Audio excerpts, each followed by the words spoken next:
Внимание! Готови за движение!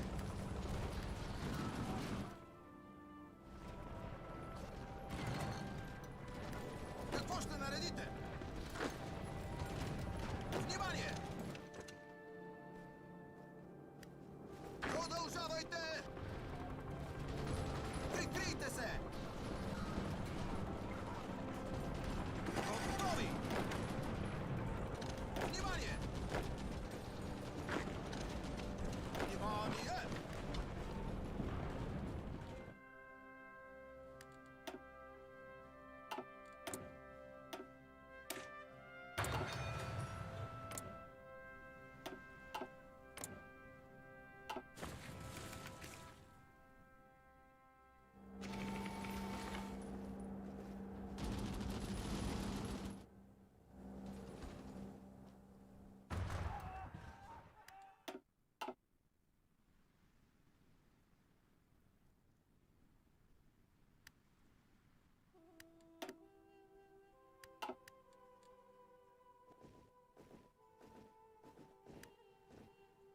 Да, командире!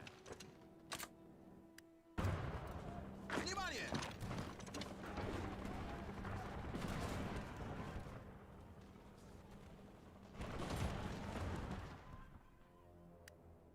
Готови!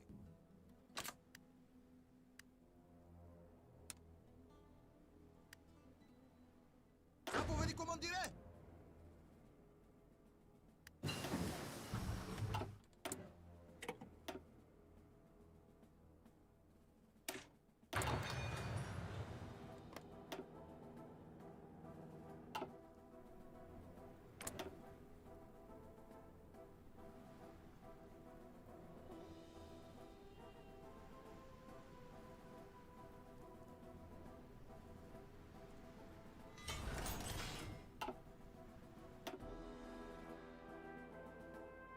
Мирно!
Внимание!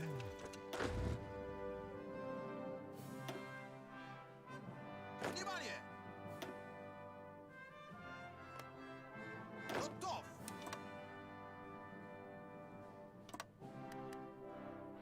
Готови!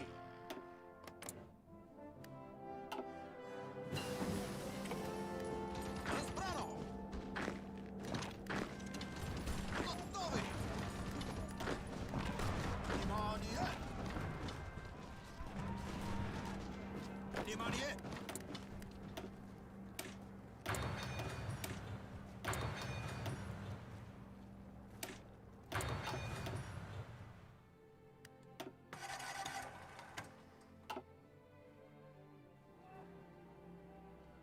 Готов! Заповеди, командире! Строй се!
Yeah, so I'll just point out to those watching, what I'm doing is I'm trying to kite India into the faction that the Turkish empire, whatever you call them, but it's just Turkey. Whatever. Turkey has its own faction. I want India to join it. Because India, I believe, is a major power at this current moment. So, yeah, that's the goal. Kite them in, get them to join the faction. Because this annoying achievement here, Balkan problem solved. Oh, not the other one. Prussia of the Balkans requires that Turkey has to be capitulated. If I capitulate Turkey and they're not in a faction, then I cannot fulfill is at war with Turkey if I capitulate them because the war will be over. So essentially the only way I can do this is just by kiting someone into their faction. I tried kiting the United States because they're an obvious one, but they created their own faction. So India is the next best thing.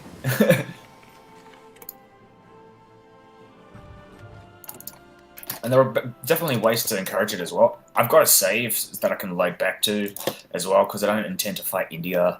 I don't like doing world conquests.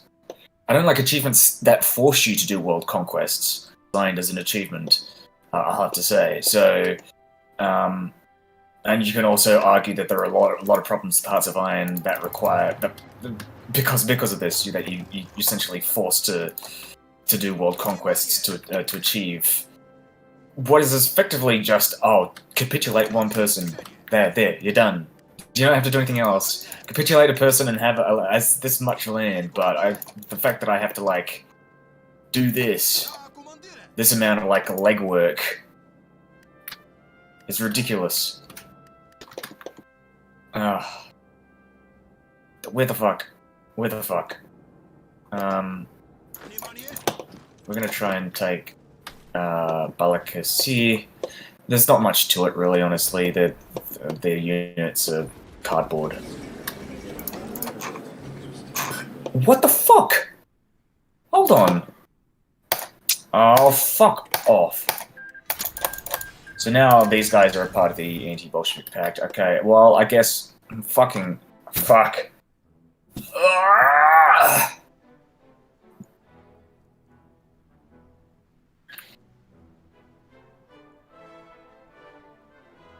Does India have a navy?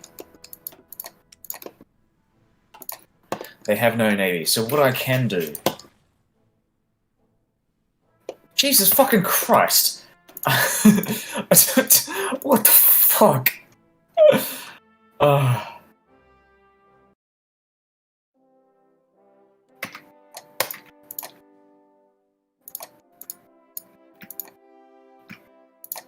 So I'm gonna save scum again, because this is ridiculous. Well, to be fair, I am playing. Fuck. Okay, so here's the problem. Here's the problem that I face now. So I could do justification on the Soviet Union, right? That is a possibility. I don't want them doing naval invasions, though, into my land, into my core land, because otherwise the achievement doesn't work. You know what, it's not really, there's no risk involved in this. I don't even know why I'm flapping, fucking, shitting, fucking, fuck! I don't know why I'm debating this, it's just, like... There's, yeah, obviously, like, I'm fucking safe scumming this shit, but, like, it's... I don't want to spend, like, 3 hours just getting this, right? Like, just this fucking achievement. I want to get it done as quickly as possible.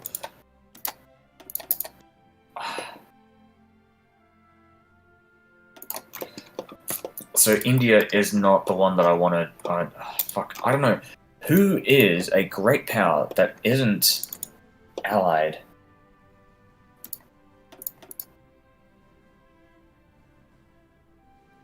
Problem is, here's the thing. They're guaranteed by the United States. The United States will form a faction with Brazil because they will join the same war. They will form an alliance. This is the problem with Turkey being in its own alliance. Oh, well, I do have a solution actually. Now to think about it, there is a very obvious solution. If I just capitulate these guys and then release Turkey, and then declare war on Turkey because they won't be a part of a faction. Declare war on Turkey while I'm at war. I don't know. Let's say with the United States, they will join the same faction. So that's the goal now. Готові!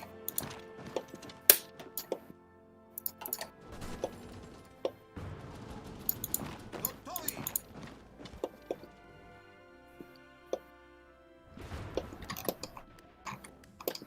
Так, командире! Так, командире!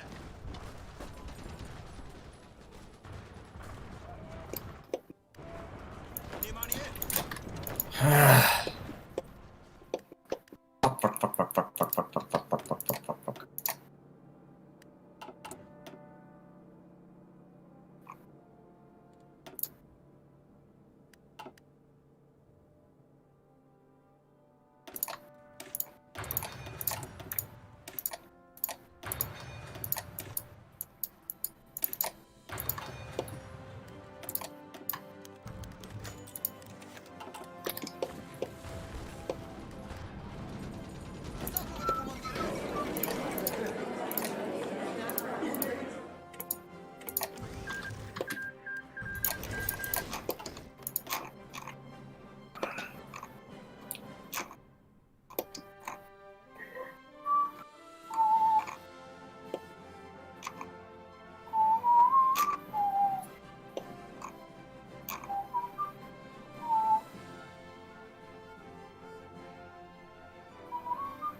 Стойте! Ви хочете нарядити? Внимание!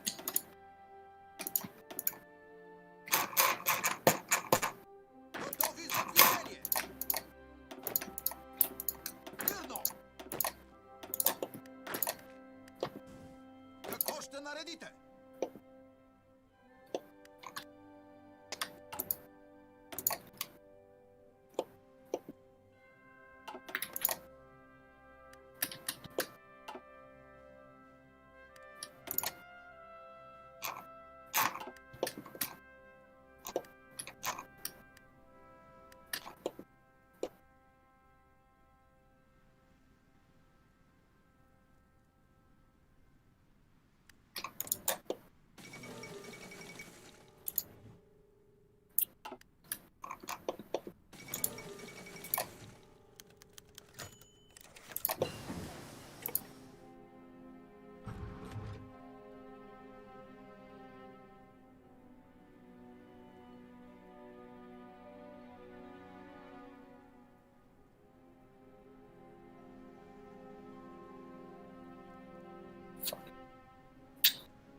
Do not release as a puppet. Are you kidding me? What the fuck?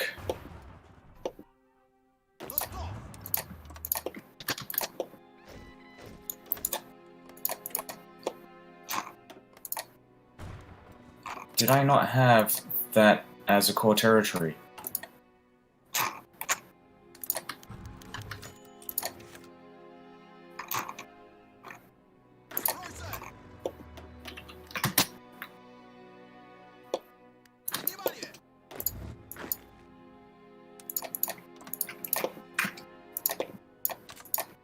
Okay, here's what I'm going to do. Declare war on the United States.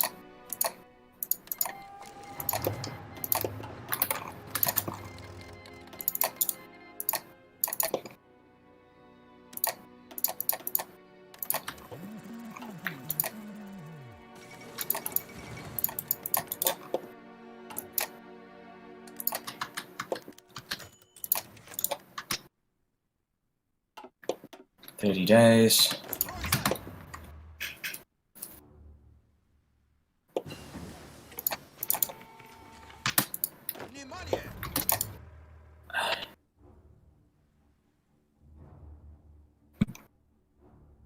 How's it going? I'm trying to get this ridiculous achievement here. There's a lot that you have to do. A lot you have to do to fuck yourself over, especially in this alternate history scenario, in order to get this achievement. It's really fucking annoying. So I declared war on the United States because I need to capitulate Turkey and be at war with them.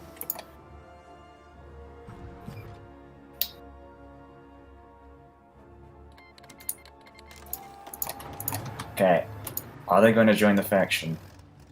Please tell me they'll join the faction. Okay, I'm gonna wait a bit. What the fuck? Okay, well actually that's alright. No, it's not alright. It's actually pretty fucking terrible. Come on. Come on. Latvia has joined the war. This is not gonna do any focuses, because this is just ridiculous. Come on.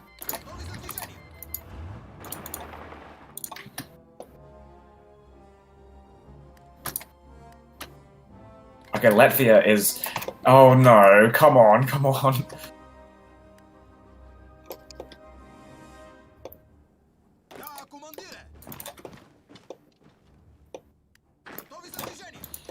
Oh, I hate this so much.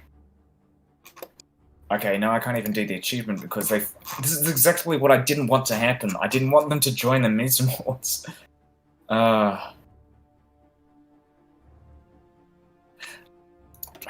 If I do this quickly, I don't know, maybe, possibly. It's possible. It's always possible. Fucking bullshit. Just fucking take everything, come on.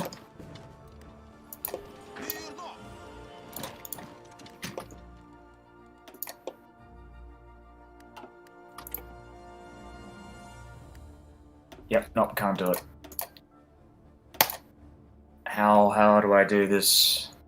How do I do this?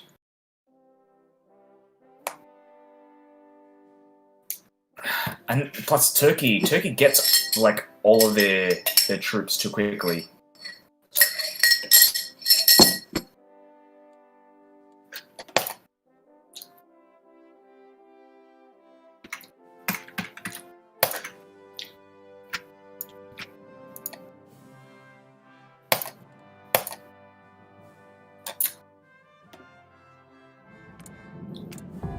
Fucking try that again.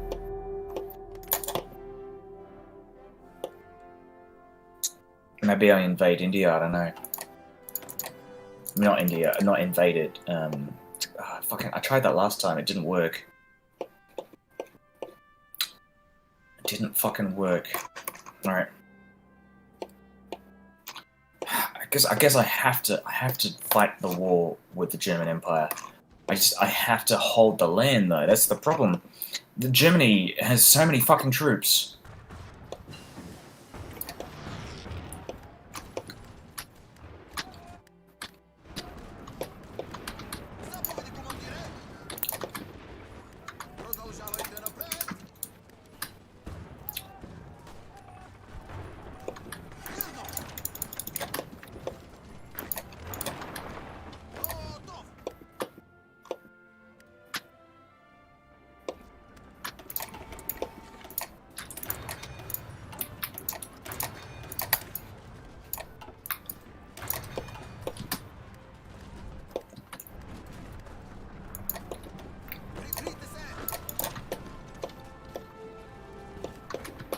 How are they fighting back so well? What's going on here? Готові за движение. Ура! Стой! Gentlemen, Oh, fuck this. Why are they pushing?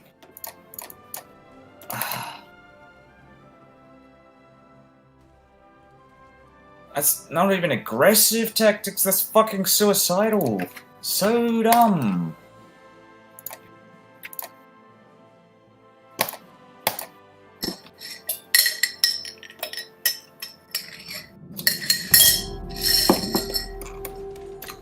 gentlemen. Бегом марш! Напред! Готові за движение.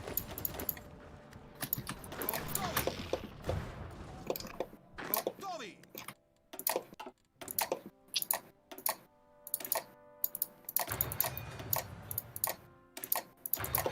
Прикрийтеся! Прикрийтеся! Готові за движение.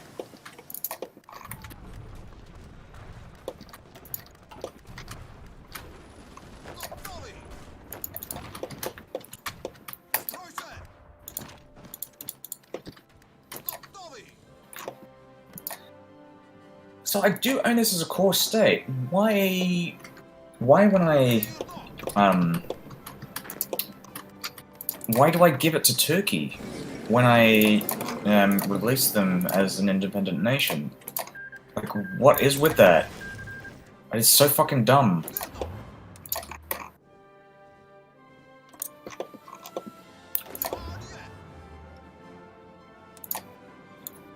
Because, like, in any other circumstance, you would not give core territories. So why would I give core territories to an independent Turkey?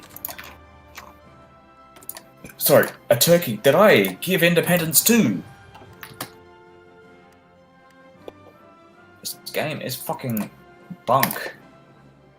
Retarded bullshit.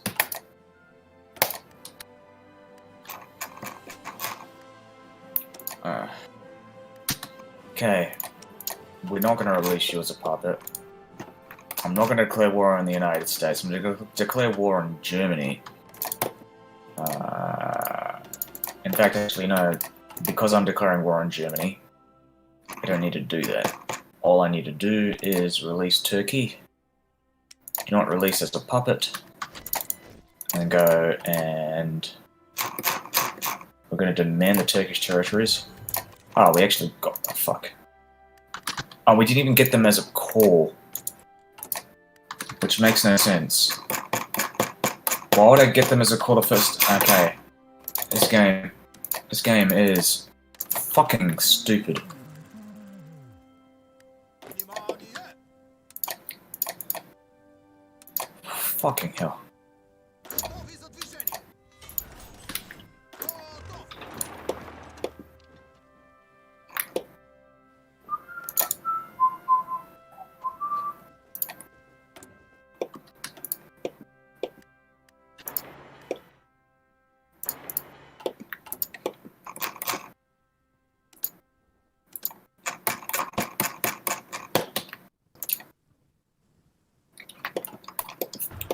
And of course they're not going to fix it because this wasn't the A team that was developing this DLC. It was the fucking B team, and they have no response.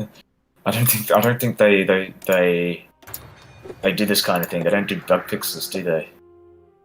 Because this has been broken for a while now. Fucking hell.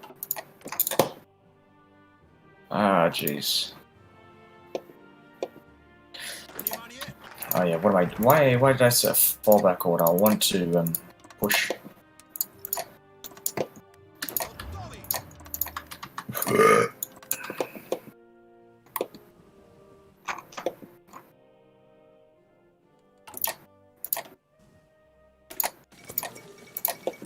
So before they capitulate, though I need to time it right, so I don't capitulate them before they join the war. but we are going to join the Comintern maybe when they're about 10% to capitulation.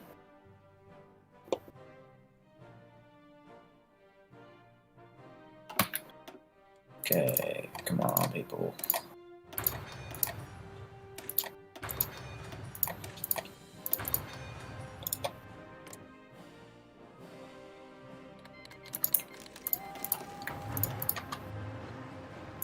Да, командире.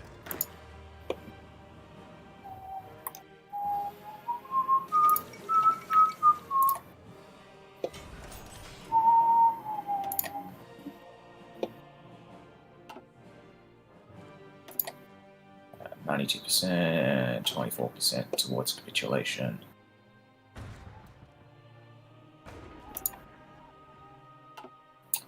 %37 towards capitulation.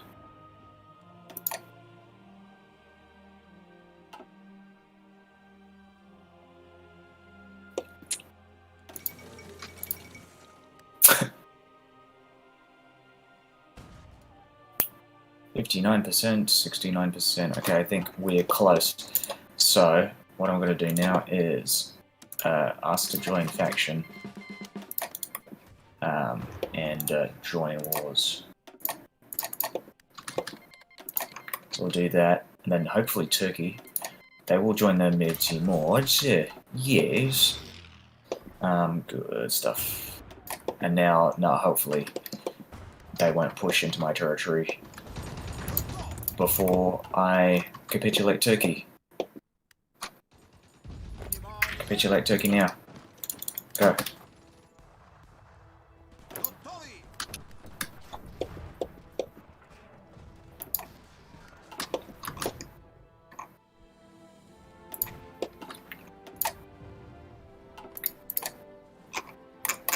Okay, I just want to make sure.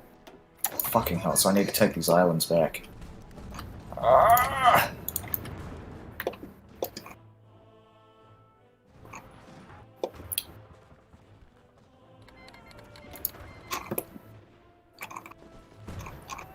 The United States joins the Comintern. Or was it Mexico? Oh yeah, it was Mexico. Because I saw in the United States, I just assumed it was the United States.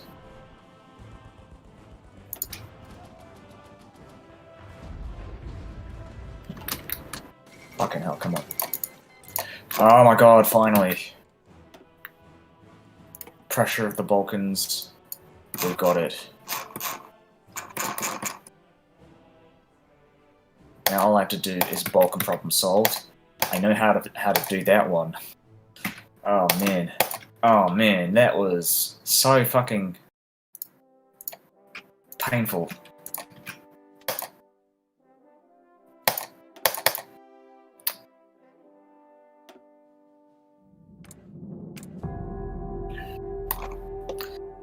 Alright.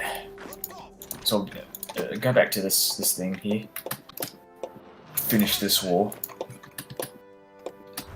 Really, technically, all I have to do is just wait for the Comintern to fall.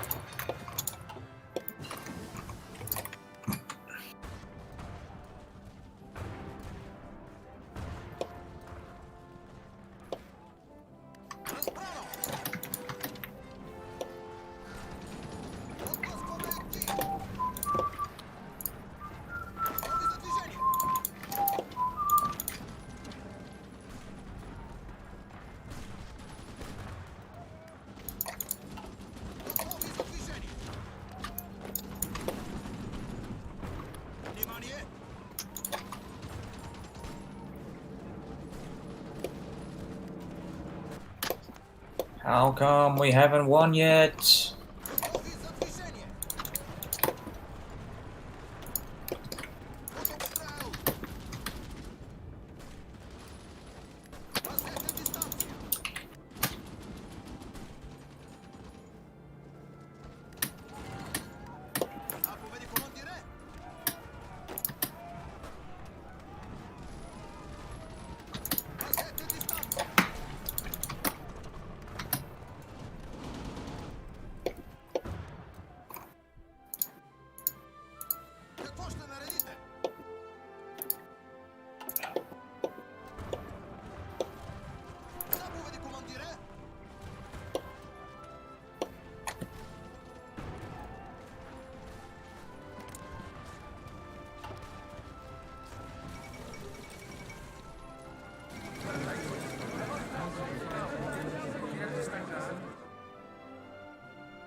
Yeah, we're just waiting for the Soviets to capitulate, and then I can become the leader of the faction. I mean, I have to be at war as well, but that's only a slight caveat.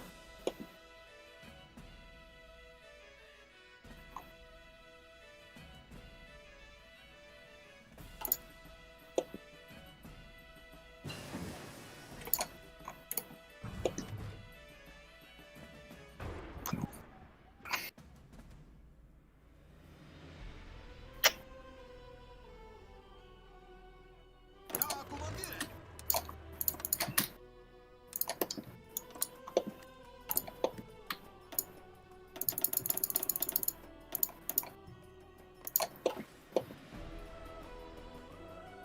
Da dove di comandire?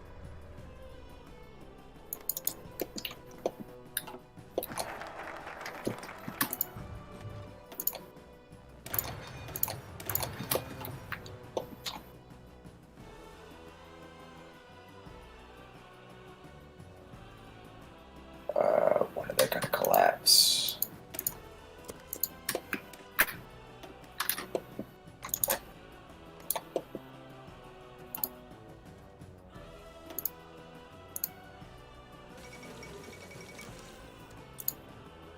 Nice. Just a bit longer. 'Cause the Japanese are pushing in as well.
Damn it, Germany. Come on.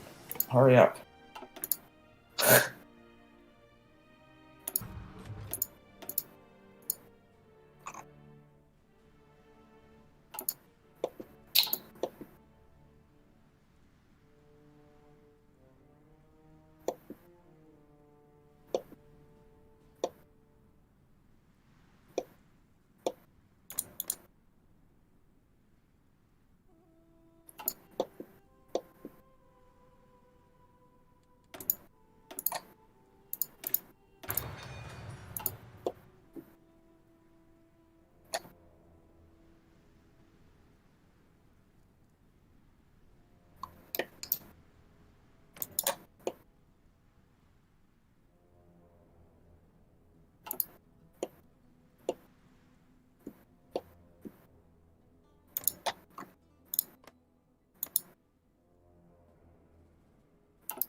Huh.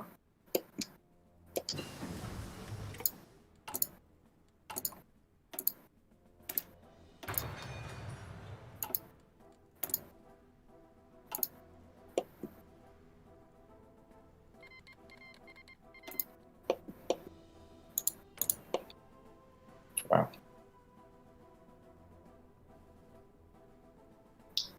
How can he get this guy? KA.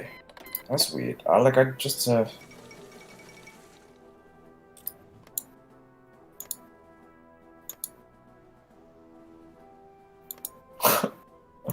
well, shit. Oh, okay, no, I see. No, this is generic. So, I guess this is what happens when Mexico loses.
Fucking run hole.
That's pretty good. Here's it going.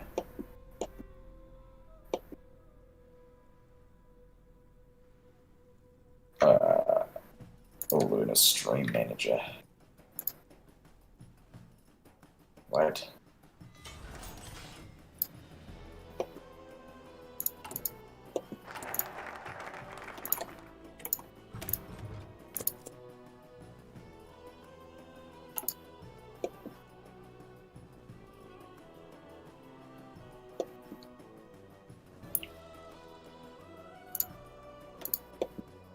Fuck. Alright, so I think I'm gonna get myself a snack. I'm gonna let this run in the background. God damn. I'm gonna let it run in the background and eventually the Soviets will fall and I'll take over the faction. But that could be a while. I don't know.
Very close.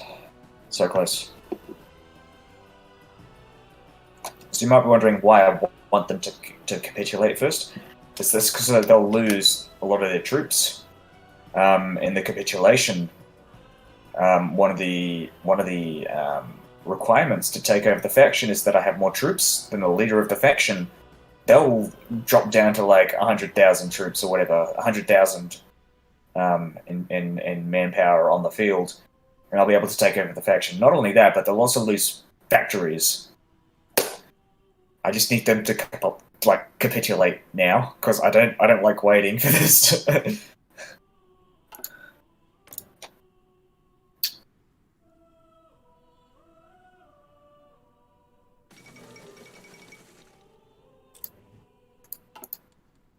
Yeah, we got a lot of factories.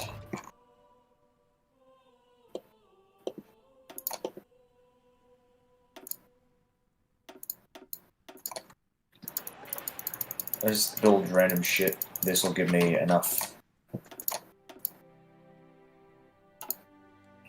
And I've got a lot of political influence as well. And I mean, I don't really need to do this, but I'm just gonna do it anyways.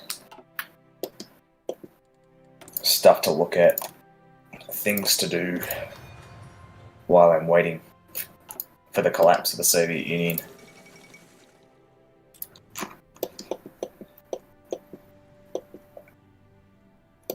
Oh man, they took Pearl Harbor.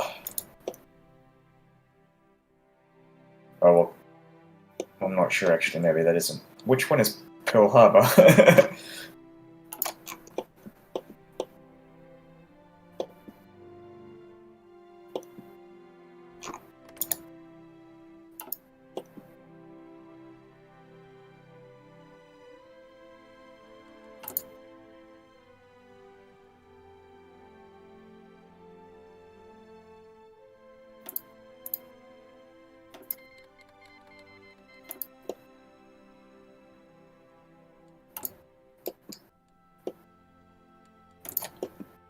Oh shit. What happened there?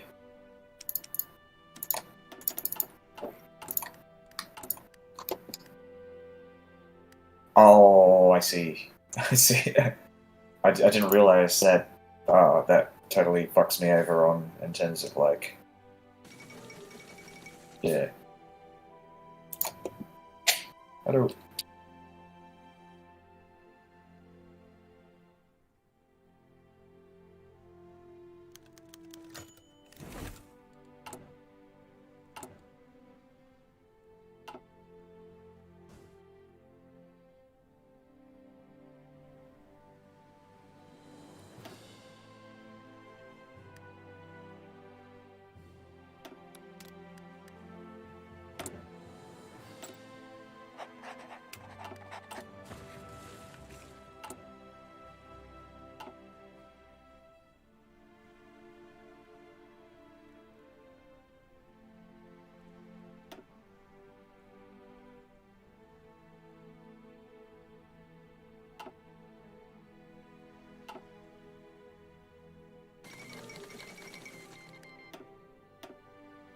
Oh shit! Already.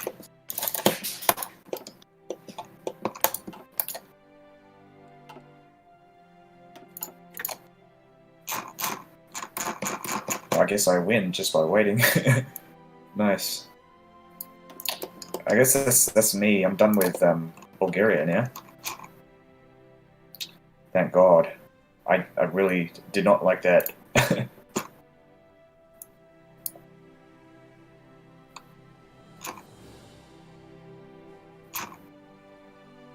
There's another Bulgaria or Yugoslavia related achievement, but I'm not going to do that. I'm going to look at other achievements to do.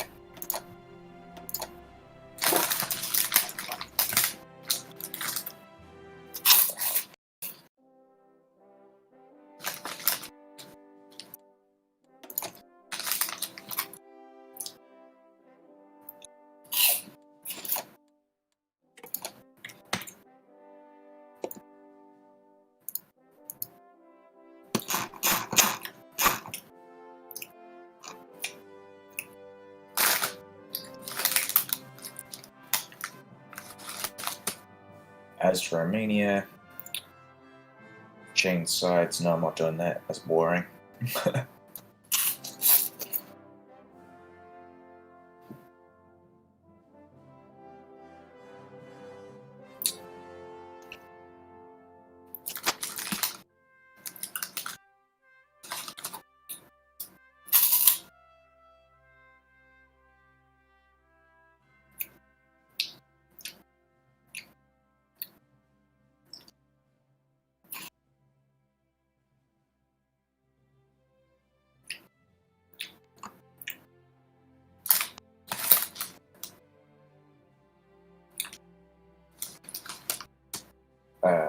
As Finland defeats the Soviet Union without joining a faction.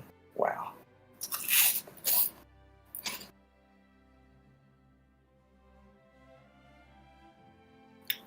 I might actually try that.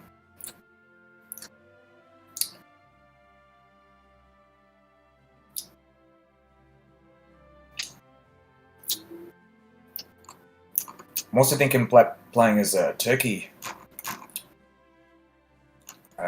Doing the Ottoman Empire related ones.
I've never done this before, so I'm just trying to figure out what's going on with this.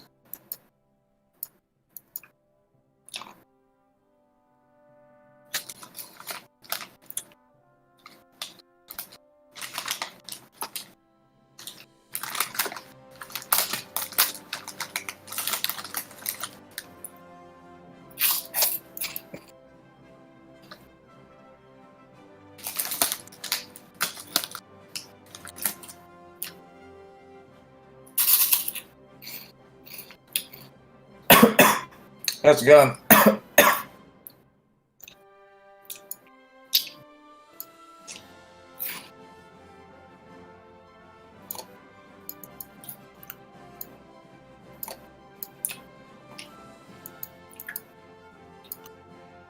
Alright, see. So if I want to go... Oh, you're just learning Hearts of Iron. Have you played Paradox games before? Or is this like your first Paradox game?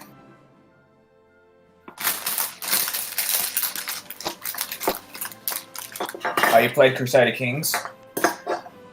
Well, yeah, Crusader Kings is pretty great.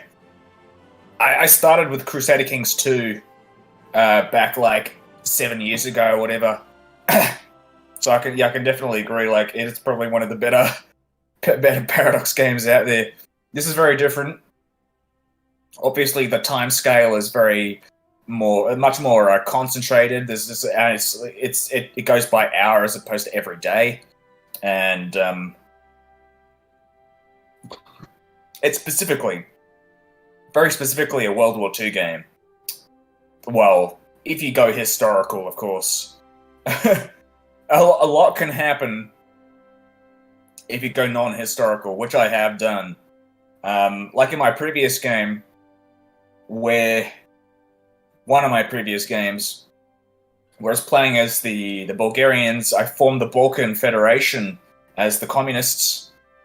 Meanwhile, because Germany, who brought back the monarchy under Wilhelm II, declared war on Poland, and the Soviets declared war on Poland, they both joined the same faction to fight against the evil Poles.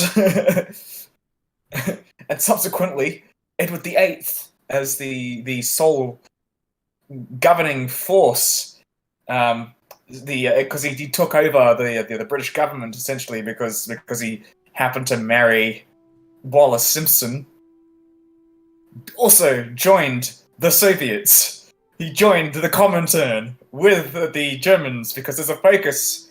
Because these fucking focus trees are so dumb sometimes. Essentially, they have a focus that allows them to join the same faction as the Germans. Because Edward VIII, historically, was sympathetic to the Germans, specifically the Nazis, more like, but but because the Germans had joined the Comintern, the focus essentially forced him to join the Comintern. So I made a lot of jokes, essentially, mentioning the fact that we've got the perfect Bolshevik mall in the British monarchy.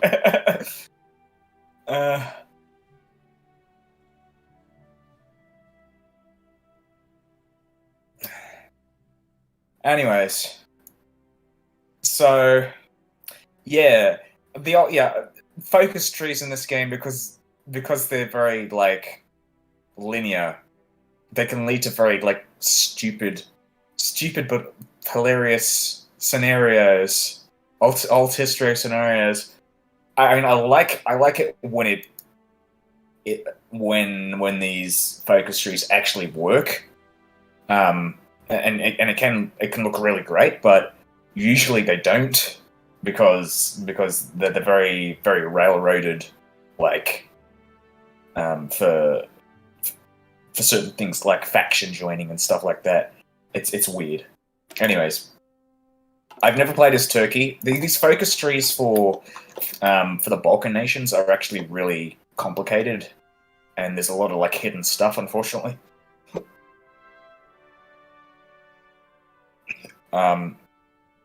So I'll be trying to figure out what I'm doing with this. I have a general idea as to where I want to go. So we want to be doing these leftmost focuses, and mainly because I want to get to looking outwards and pivot to the past. And the reason why I want to do that is because I want to get the Ottomans back into power, get rid of these Kemalists. World War One. No, this is World War Two. This is still the base game, but essentially because it's an alternative history scenario, like a lot of these DLCs usually bring a lot of like alt history stuff. So for example, like Hungary, it's weird you don't get it with Austria but Austria doesn't have a focus tree. Hungary, however, has this thing called balanced budget, and it eventually leads to electing a king. So you can bring the Austro-Hungarian Empire back in Hungary. Stuff like that. Usually, a lot of this stuff refers to World War One related history. So, like the Turks can bring the Ottomans back into power. As an example, Bulgaria can bring King Ferdinand back, Tsar Ferdinand the First. Same with the Kingdom of Greece as well. They can bring, I think they can depose George II or whatever. But yeah, like a lot of that stuff. It's like a lot of like the monarchist trees are like pretty much callbacks to World War One. Though they're coming out with a focus tree with the Soviets. Obviously, the Soviets killed off the Romanovs, so they're bringing. If you win the Civil War as the Soviets, as the Whites, you can bring Vladimir Kirillov. I think that's his name. Yeah, DLC. No, it's to be expected. This is Paradox Interactive, right? Like, you know, a lot of this stuff is going to be passed off with DLC. Which is unfortunate, but whatever. But at least I think I don't mind that so much as long as they keep mechanics to the base game, which they're doing with the new DLC. They're like reforming a lot of like tank mechanics, stuff like that. I'm missing the two latest DLCs. I'm just trying to remember what they are. So one of them is the Bosphorus, and the other one is La Resistance. I think La Resistance is more worth it, I'd say, because you get mechanics bunched in with that as well. You get espionage essentially. It's really weird. I think if you get La Resistance, then the Bosphorus DLC actually is more worth it because you have a lot of mechanics with spies, where you can like boost ideology and stuff like that. I'm not sure if you can do that in the base game without spies. I mean, I'm probably not the best person to ask about this actually because I've never played without DLCs. I pretty much bought every DLC on release. Oh, almost. I didn't buy the Bosphorus one because I heard that was shit for a while.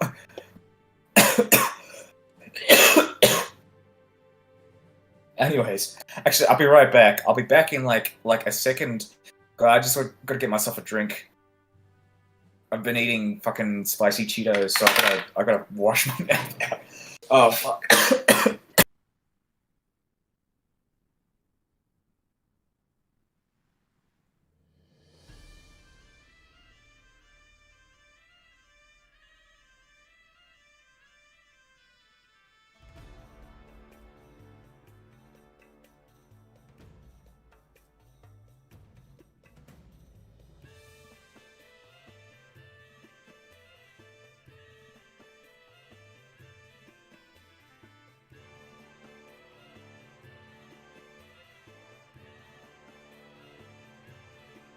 Yeah, so there's another thing that's really interesting about the new DLC that's coming out, though. And this is the one that has Russia as a focus, and for good reason, I guess. But they're adding, they're changing how supply works. So, which is going to be inconvenient for you because, like supply in this game, there are certain things that I guess that won't apply in the next DLC because they're adding railways, railroads, actual like railroads that you can see on the map, that move from territory to territory.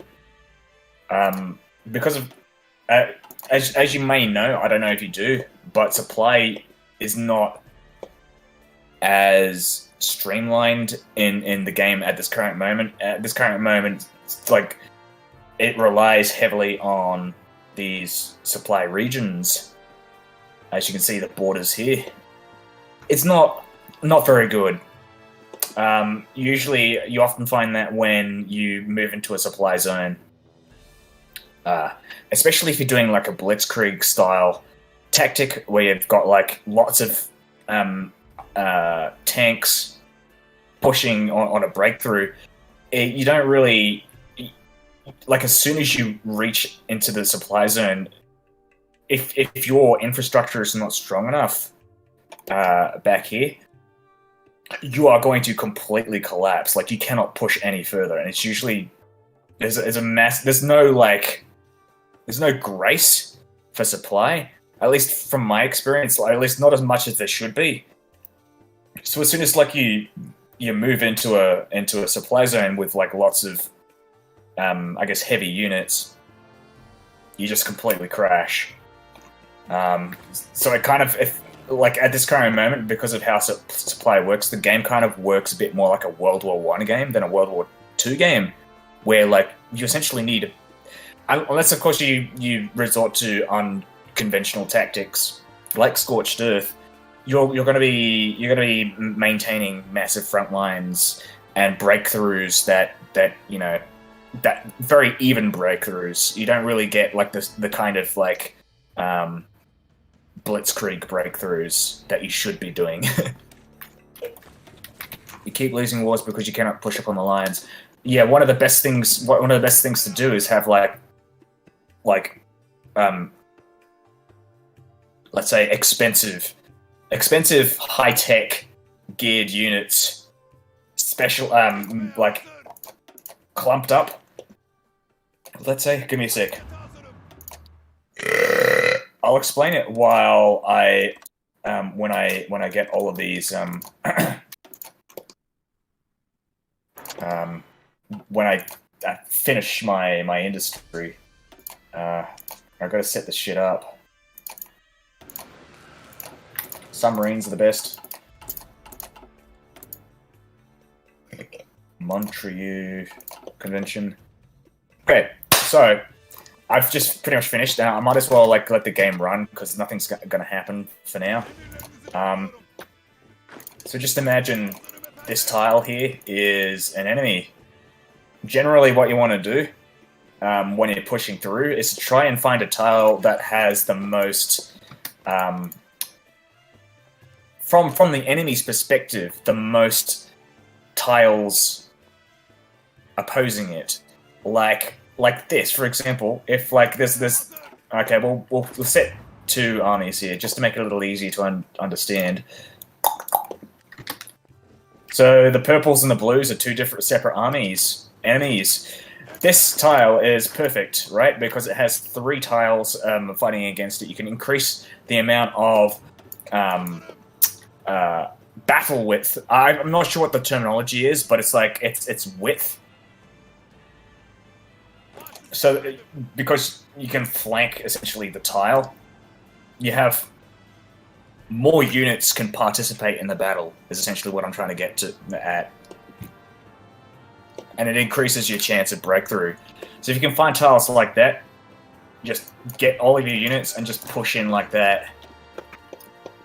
That's usually what I find to be a good idea. Also, if you want to cheese the AI, what I do is, let's say, yeah, we're going to keep going on with that.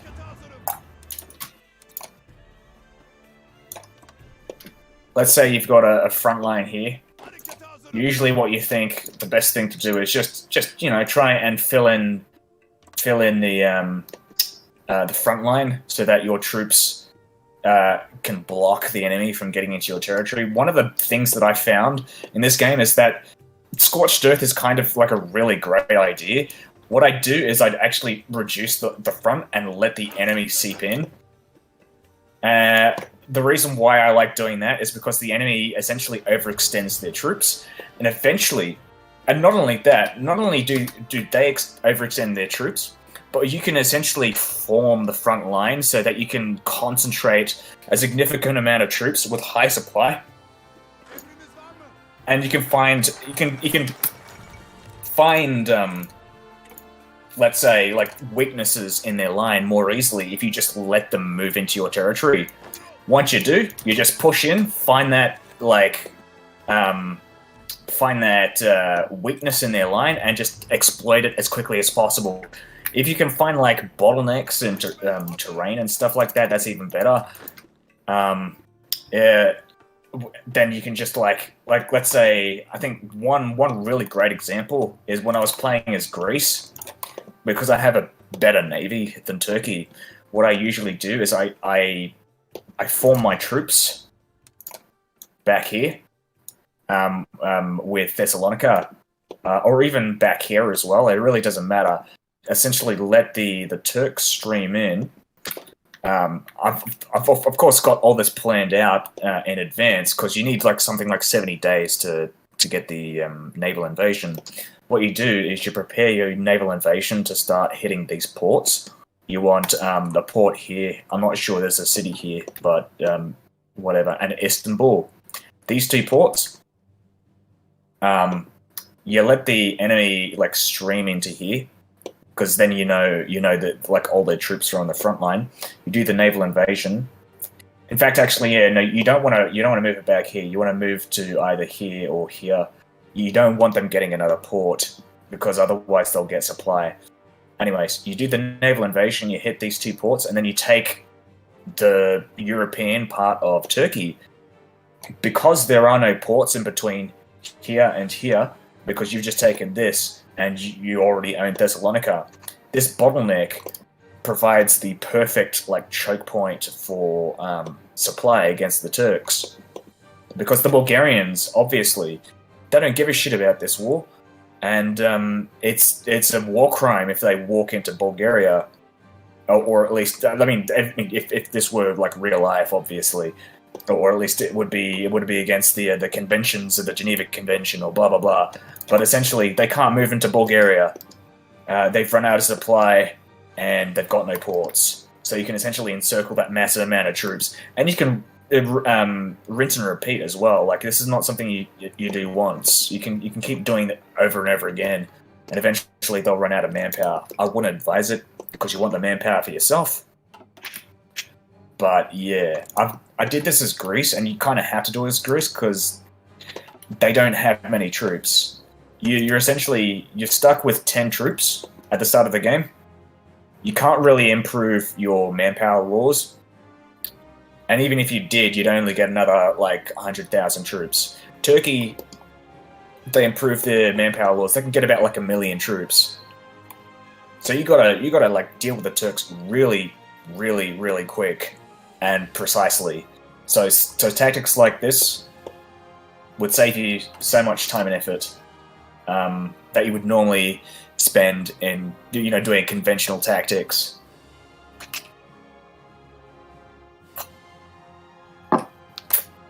Anyways, fully integrate the Ishbank. Yeah.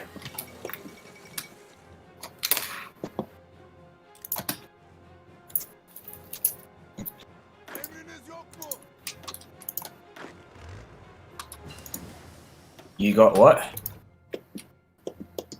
Air assaults. Definitely close air support. If you go close air support, like, that's extremely... Oh, paras.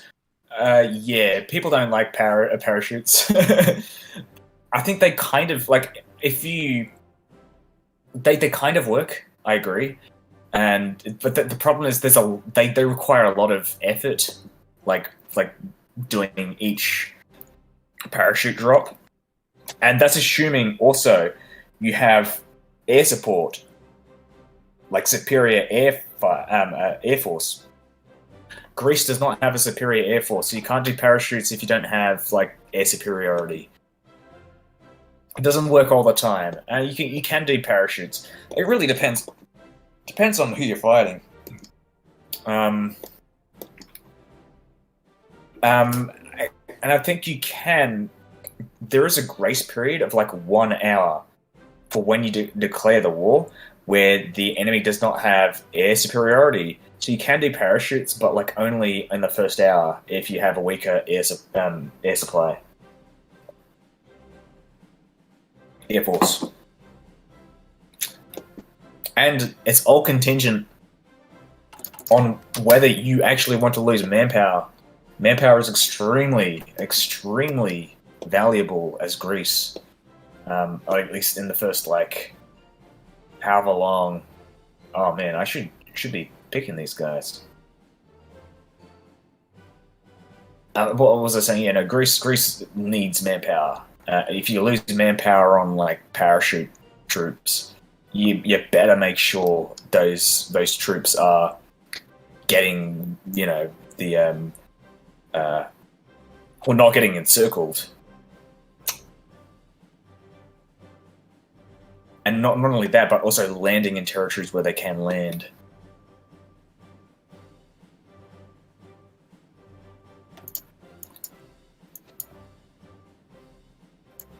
Removes Kemalist state modifiers.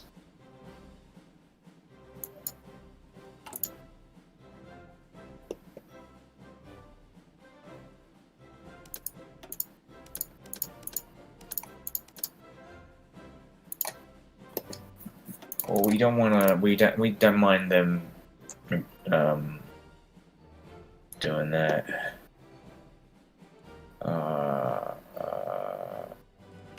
The traditionalists are our allies in this game.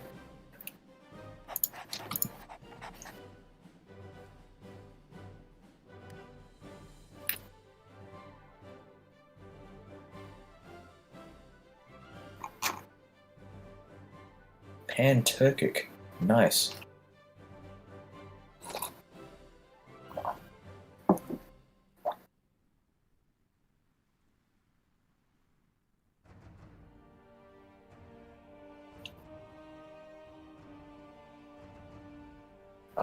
This guy's better as a prime minister.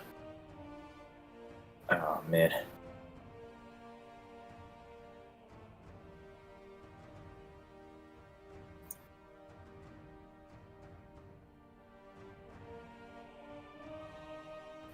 Tourist.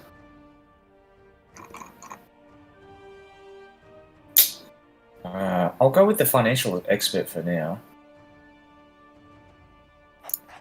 Feminist ultra-nationalist. That's a weird combination of ideologies.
How's it going?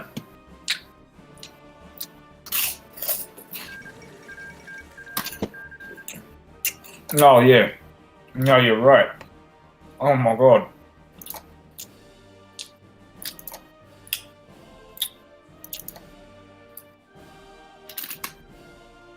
Yeah, I only started back, like, tried so many times as Greece. Greece is definitely tough.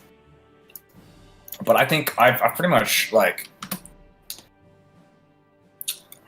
Germany naval invades you. Why?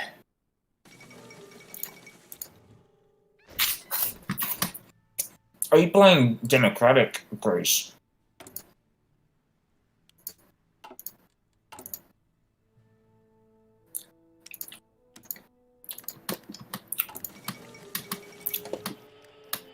Or like neutral Greece? All right.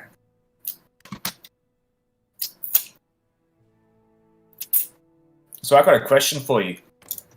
When you play as Greece, are you going like the revanchist, like Magali idea, or do you just sit there and wait for the Germans to attack you? Like, did you go like, oh, you know what I mean? Oh yeah, it's definitely tough, but if you know how to deal with the Turks, because I've kind of got like, I've kind of turned it into like a fine art, like the Greek invasion of Turkey. I can pretty much win like, I don't know, 7 times out of 10, I'd say.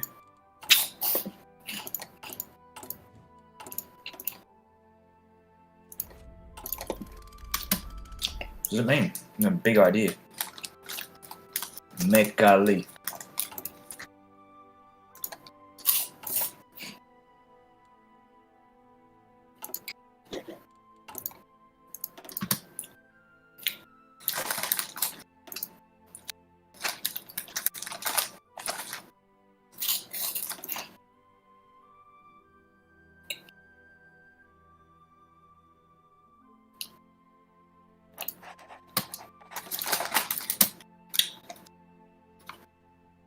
Infantry tank.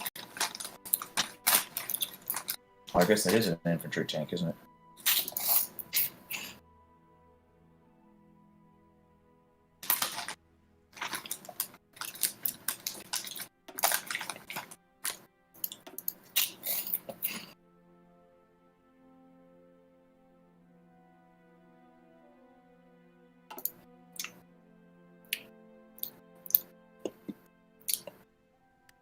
Oh, definitely.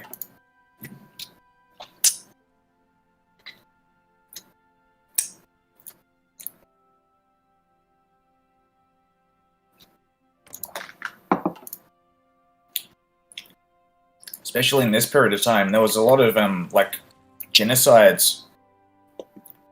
I think if you were to look back, it's probably mainly perpetrated, at least not mainly, but first perpetrated by the Turks, because the Turks, I think, the Ottomans, especially, had a policy of like pretty much getting rid of people they didn't like. So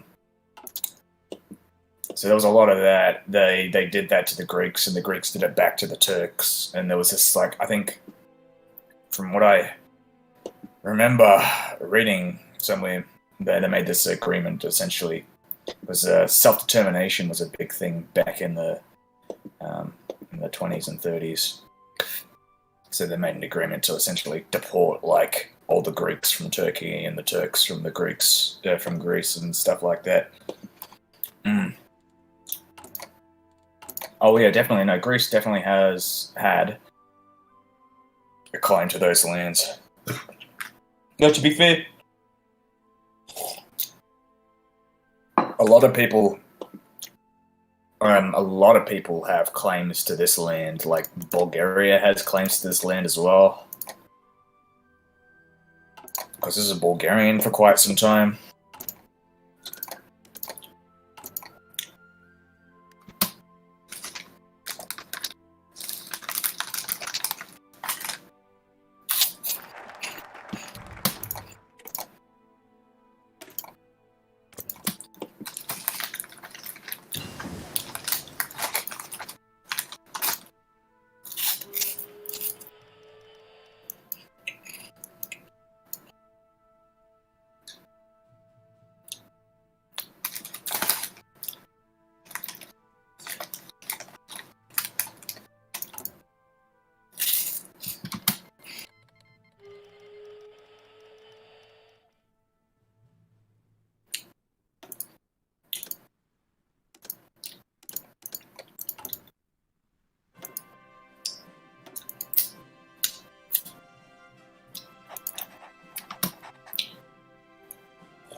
I gotta say, this guy is ridiculously overpowered.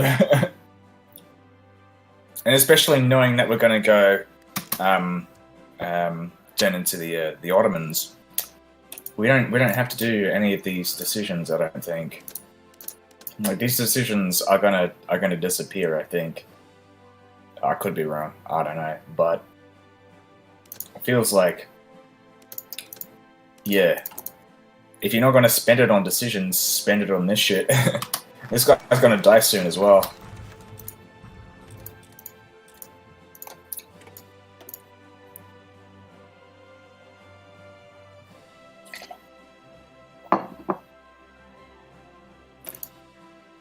Though this might be a good thing to spend political influence on.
Fuck democracy.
Hey, that's pretty good.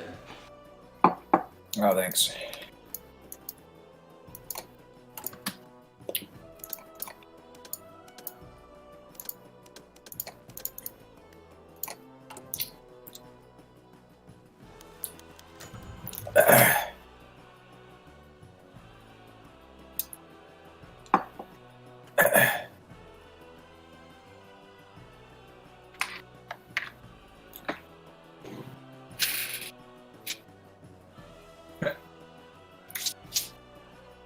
I'll be right back.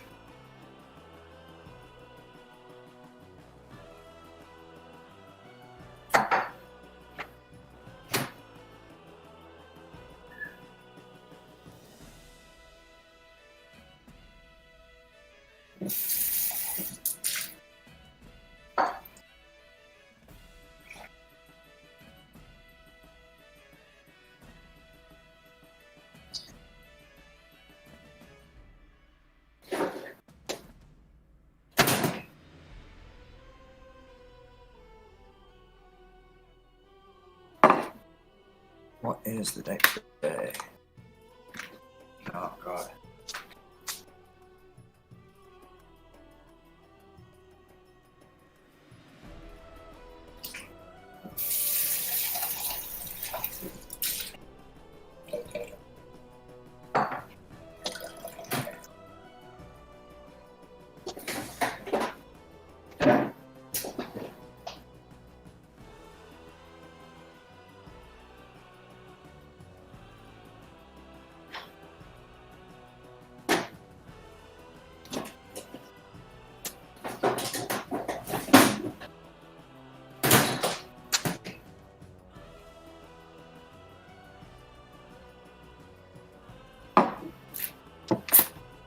Alright, we're back.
Um,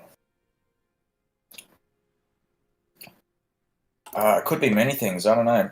I'm just trying to figure out. So, like, you mentioned, who are you playing as? Actually, that's probably a better question.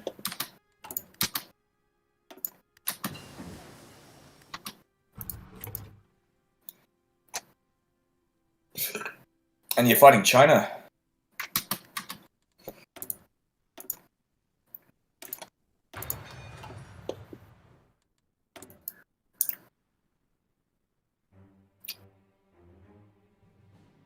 Alright, okay, so from what I know about China and Japan, so China has a weak air force, so they can't be destroying your industry. I think what you're doing is, I think this is normal. You're pushing their front line. You're not getting much in terms of much ground in these wars because the Chinese have entrenched themselves. Um,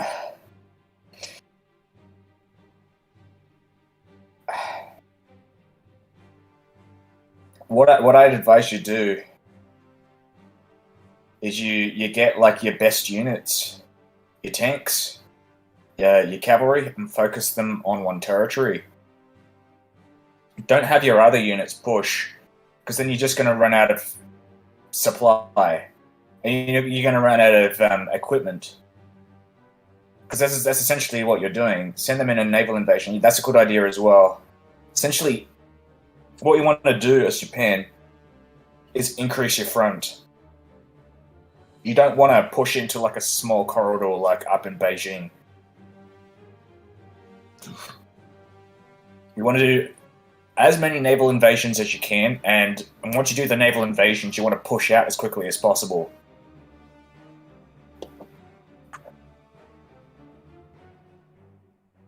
Because your industry is better than China, so you can produce more guns.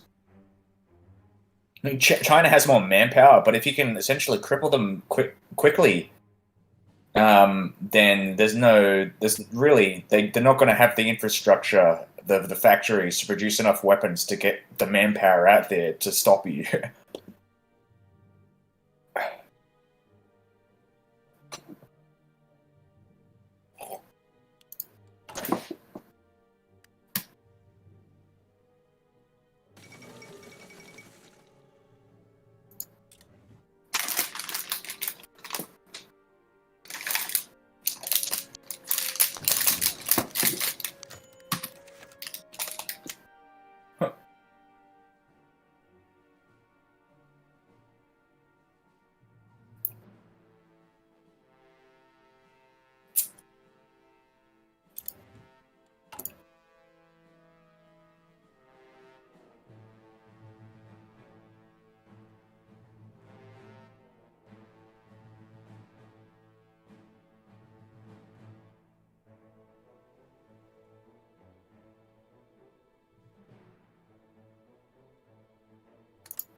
Do you know how naval invasions work? I remember when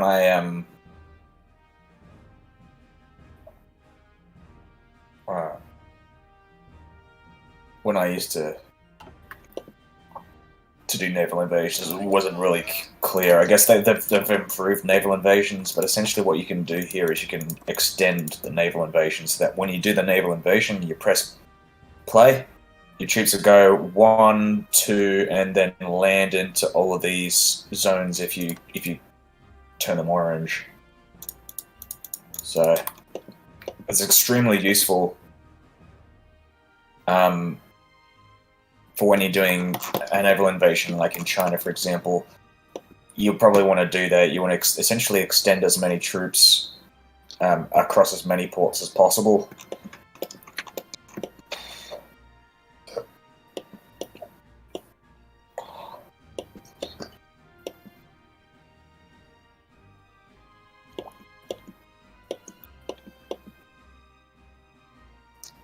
What I'd also do is have... Which achievement is the Ottoman one? I'll get to your question later, but essentially, with in regards to China, when you're doing the naval invasion, I'd advise you have quick units, so cavalry and light tanks, because, I mean, of course, you'll be taking the coast, but you also want to take as much land inland as well before the Chinese react. And also taking advantage of encirclements as well. Like if you have geography, you can push into here, for example, and block their front line if they have no ports.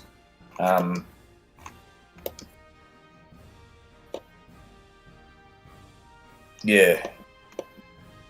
All right. You're asking about the Ottoman achievement. I think there are 2 Ottoman-related achievements that I'm going for. There might be other achievements as well. So you've got as Turkey being a faction with Germany and Austria-Hungary.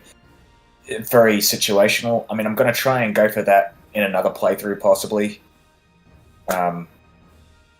It's too hard to predict whether you're going to be able to do that. It's like one of those extremely like RNG specific achievements, but you can do it as the Ottomans. This one, restore the Ottoman Sultanate. Is a Ottoman specific, obviously. Also, as the Ottoman Empire, hold the capitals of France, the United Kingdom, Italy, and Japan. So world conquest is the Ottomans.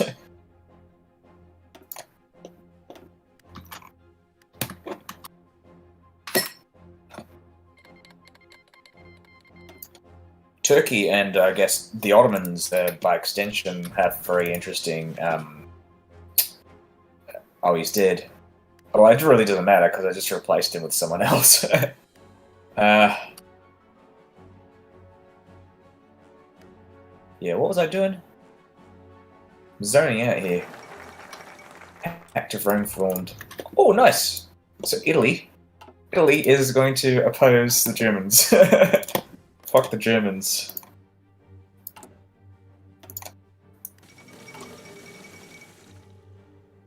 What are they doing?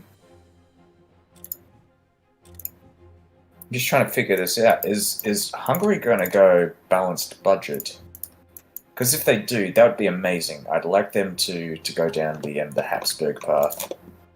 Or even the Germans. They haven't even taken Austria, right? So the Germans could go non-aligned as well. The Yeomans.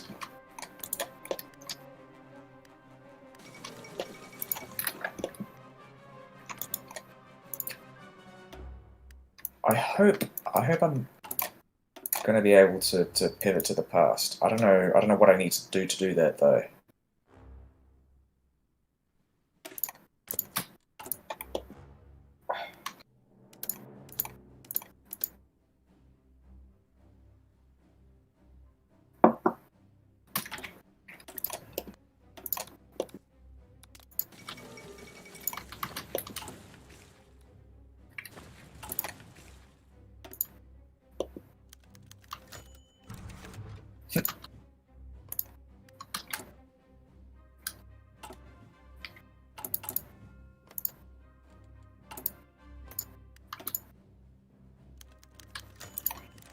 Nice.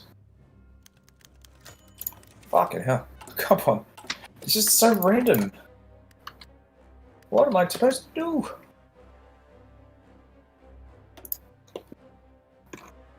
What is this on? 72%, or at least maybe I'll be able to... I don't know. Yeah, no, what the fuck.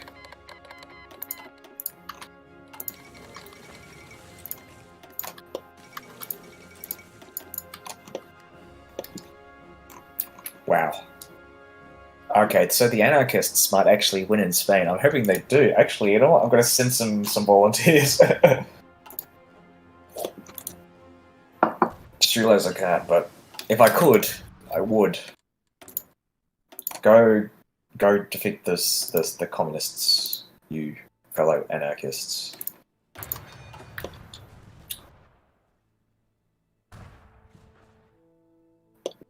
I might actually play as the anarchists. I've already played as them before, but they were a bit bugged when I played them. This was back when La Resistance first released. But I would definitely be very interested in seeing how the mechanics have changed, or at least been fixed since. Because I remember there's this thing, because they're like globalists, right? Global anarchists. They have this like coring mechanic where you can, like, if you have like enough compliance in an area, they can core it. But it didn't work because compliance they didn't really like balance the numbers for that. So it was impossible to core territories unless you were at peace, and at peace for a very long time as well. So it kind of made the anarchists a bit pointless, but yeah.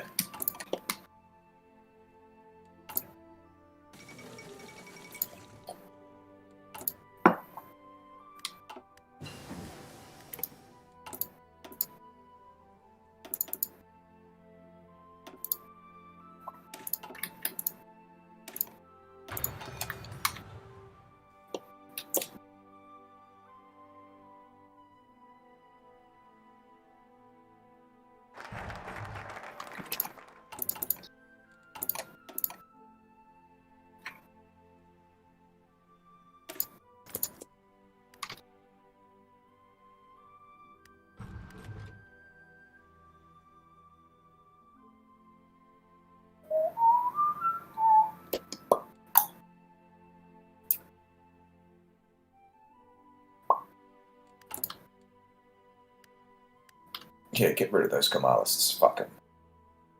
Fuck 'em up, man.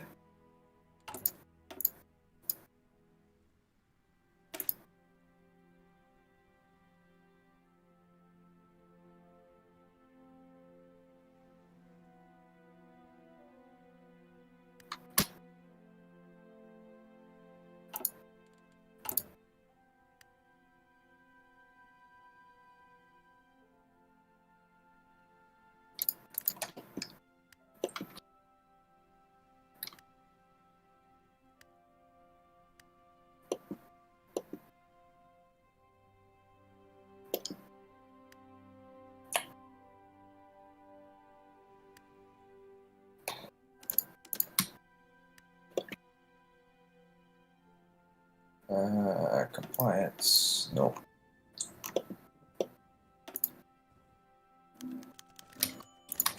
Nice.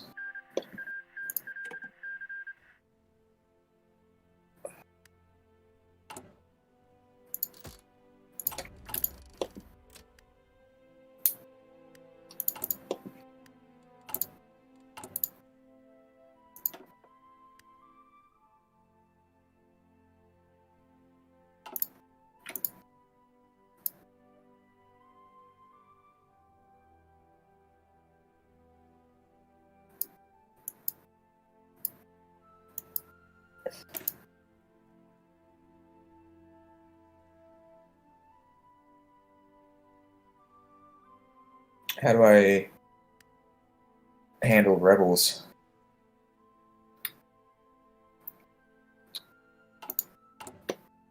So this is with the La Resistance DLC. Otherwise, I wouldn't know how to do it. But the way that I deal with rebels usually is I don't really care too much about like this stuff. The most important. Oh, that's a weird one. I haven't seen this one before. So I guess generally the best thing to do is you have civilian oversight. Civilian oversight, it'll give you the most compliance. But though it does have the least resistance reduction.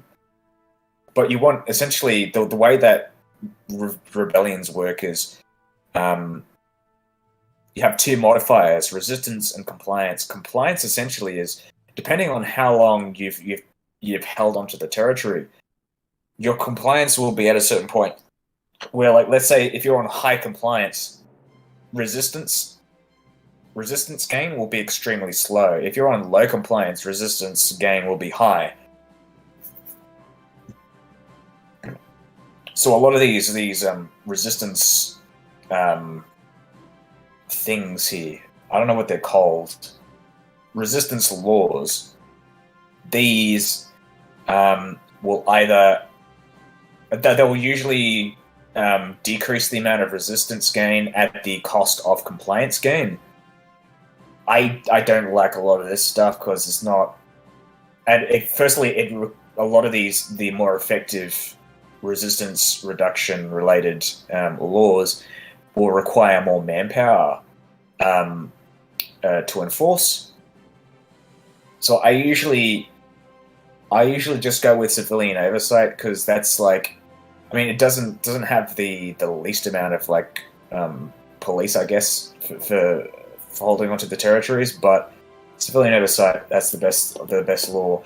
Other things you can do also to stem resistance is using your spy network. So your spies have root out resistance as a task that they can do. Extremely useful for maybe not this. I don't think you can reduce resistance with this mechanic because it's like Turkey specific. But if you do conquer a territory, it's usually a good idea just to re-divert your spies to rooting out resistance. When it comes like specifically to like troops, what units are the best for like optimized for dealing with resistance? I would say armored cars, I've heard, is probably the best. So if you go armored cars, but also not only that, but also like as big a division as you can would give you the most amount of. It would give you the most amount of resistance reduction and also the least amount of casualties. If you get what I mean, because you are getting casualties every time. Like every. I don't know what the tick is. I think it might be like every week or something. As a regular amount of casualties for holding onto territory with high resistance and low compliance. So if you get a division with lots of armored cars, you can reduce that. Armored cars and military police as well. How's it going?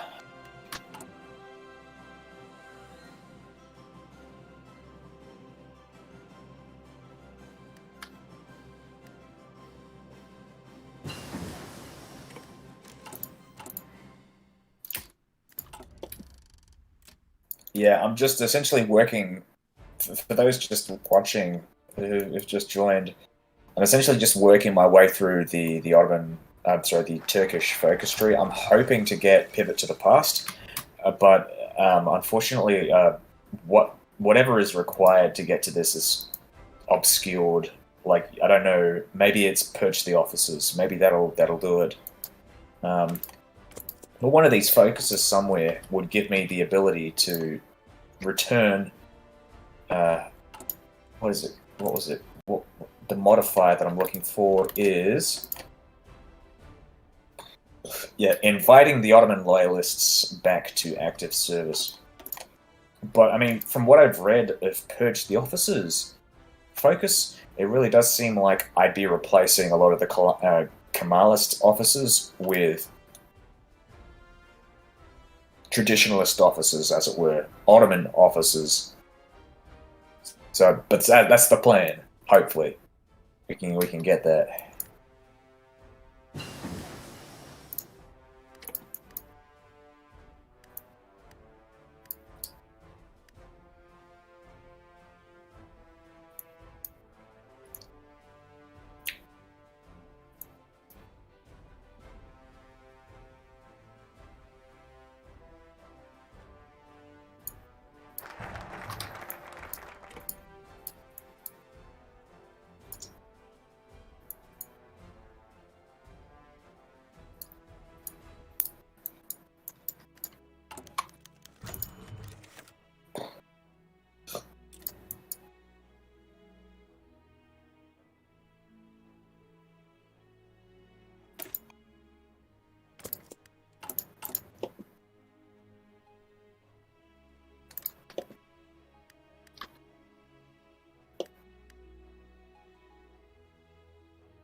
Oh, I see what's going on here. Yeah.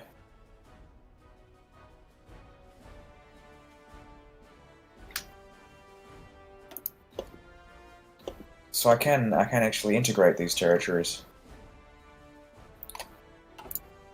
Uh,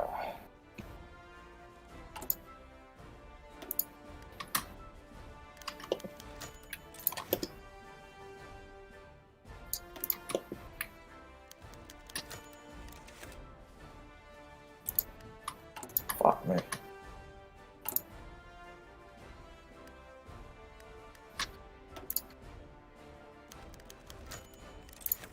Ah.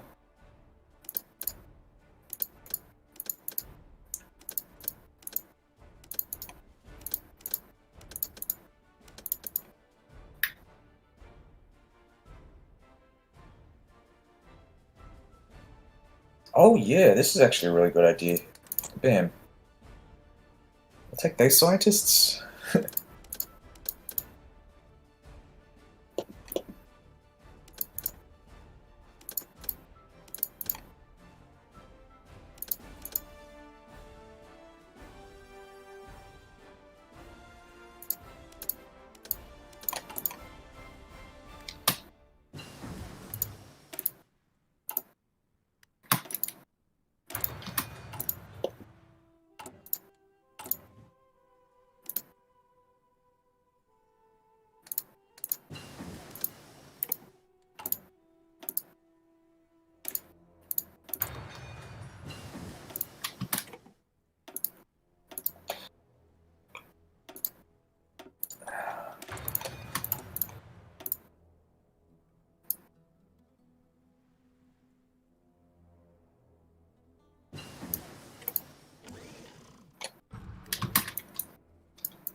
Poland.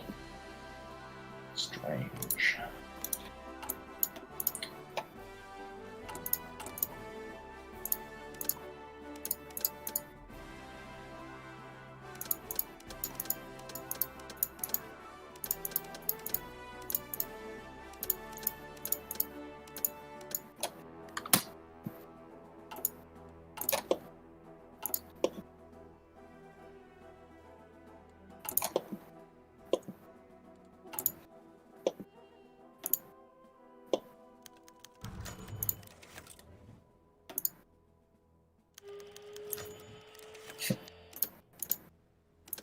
What the fuck?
Yeah, I'm just trying to figure out why, what. Ottoman loyalists.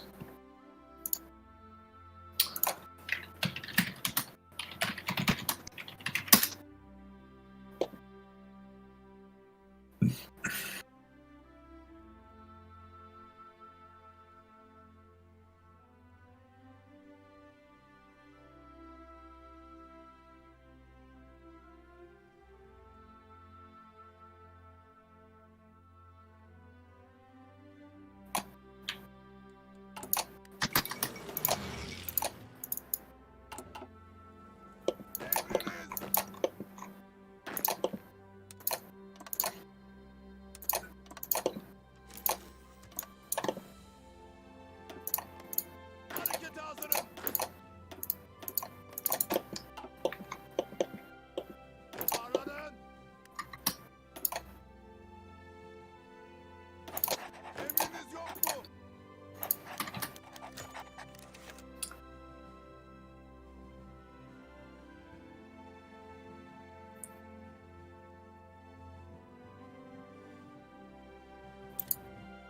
Nice.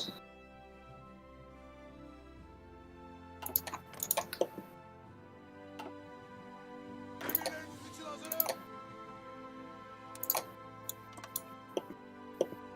Hizalanın.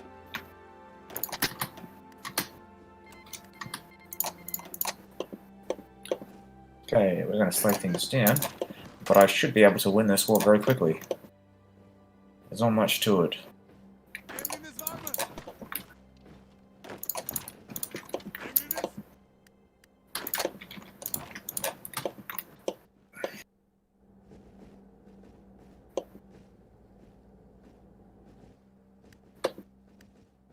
Harekete hazırım.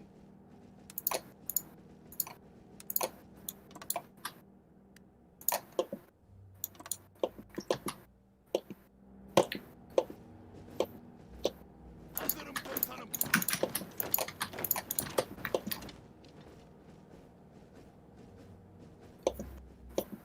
Burayı dinle.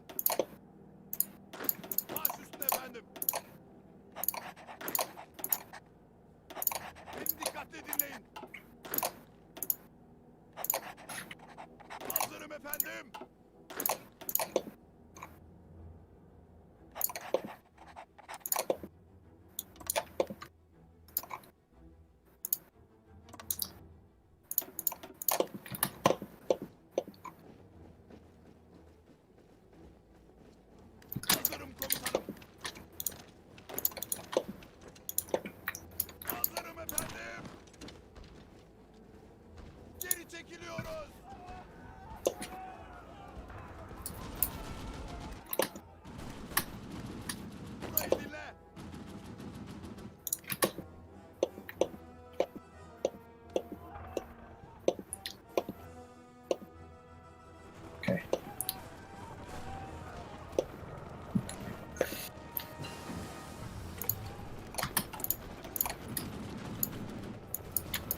Nice.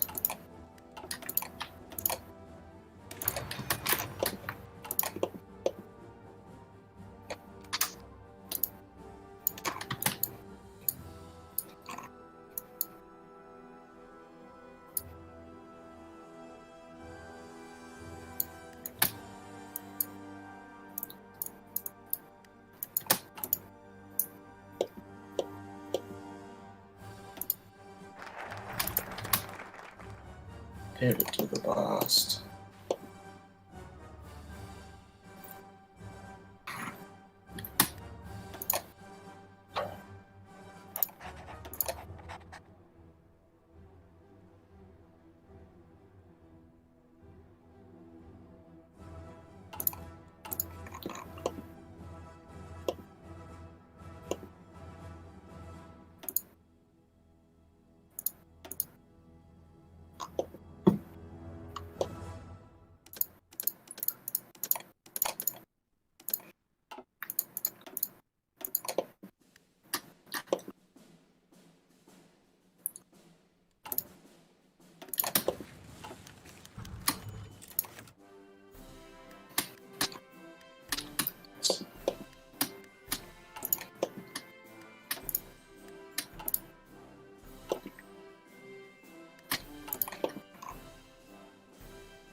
Insufficient garrison, what?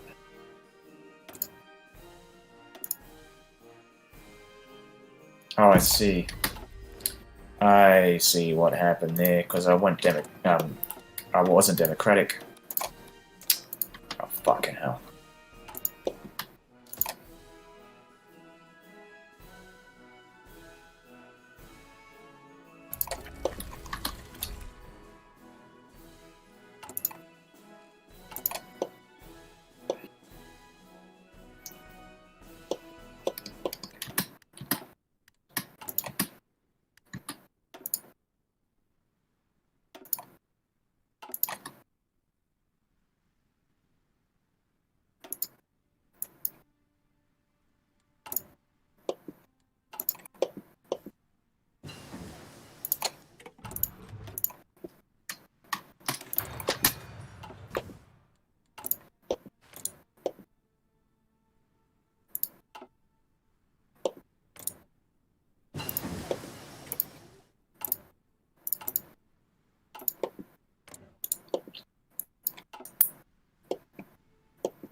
Nice.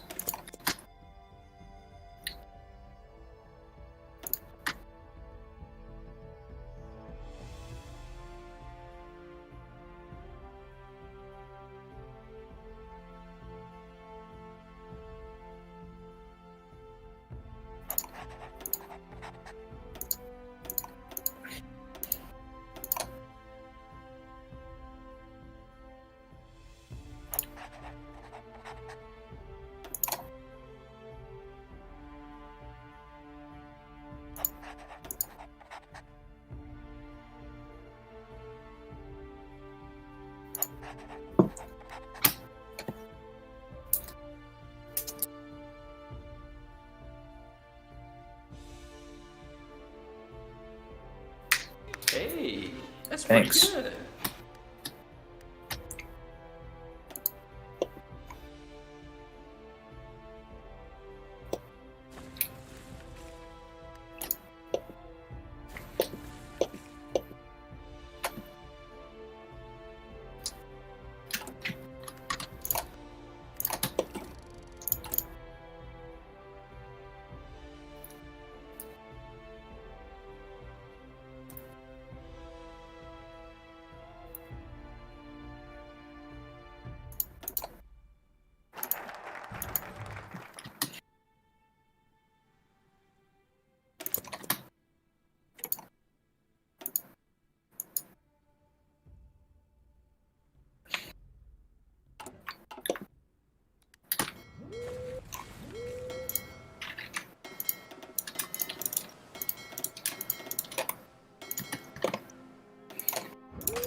Beni dikkatle dinleyin.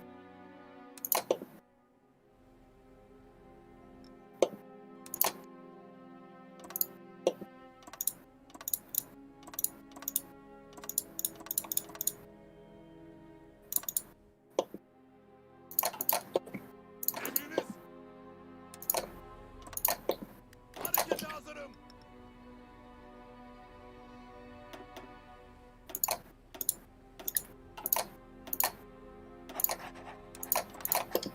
Gitmeye hazır.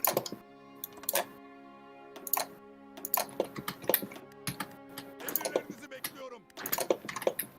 Gitmeye hazır. Hizalanın.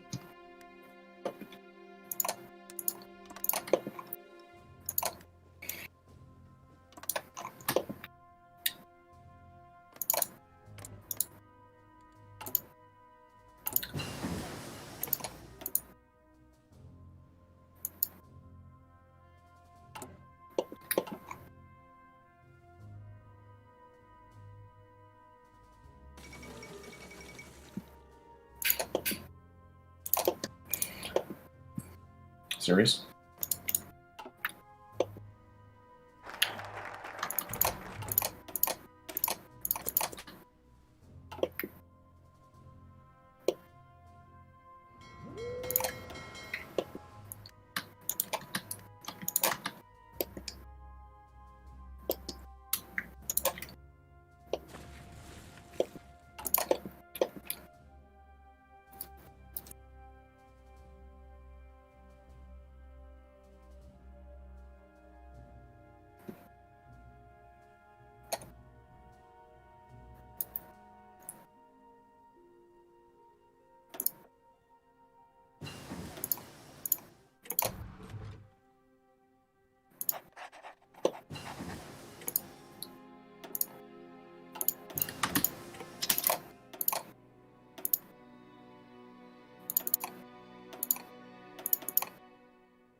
Okay, compliance is pretty good. That's good. Alright, awesome.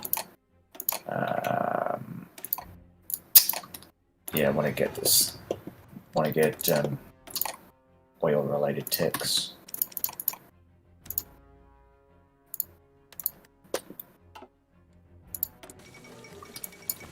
Check out the clock here. Oh, bloody hell. Bloody hell.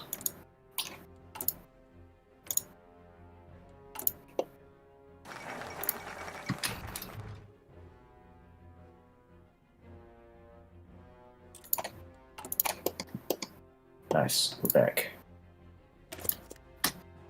With the Ottomans. Now we're going to go invade Greece. Oh, yeah, okay, that's interesting. So, also, we probably want to do a naval invasion of Romania as well.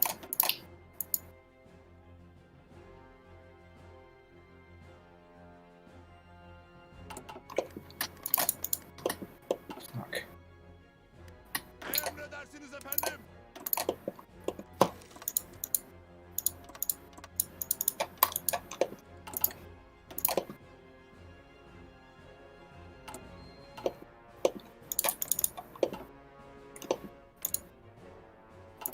God damn.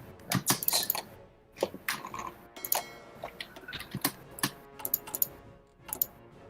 What was I doing?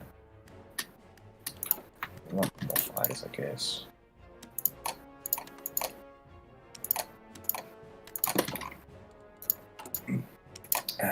We need more oil. We're not getting any oil from them.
Oh fuck, I fucked it up.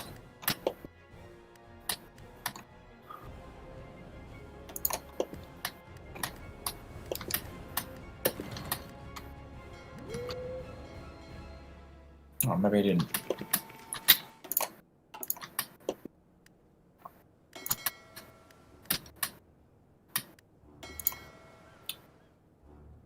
Oh, I see what happened there. Fucking hell, retreat.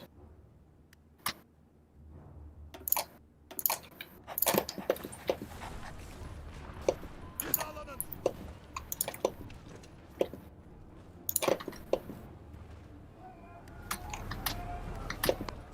Oh wow, they really fucked up there. Emrinizi bekliyorum.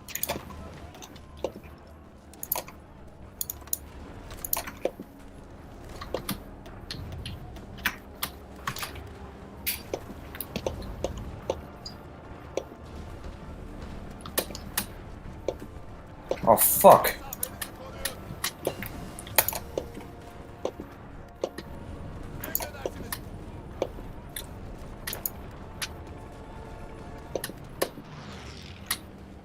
Hazırım efendim.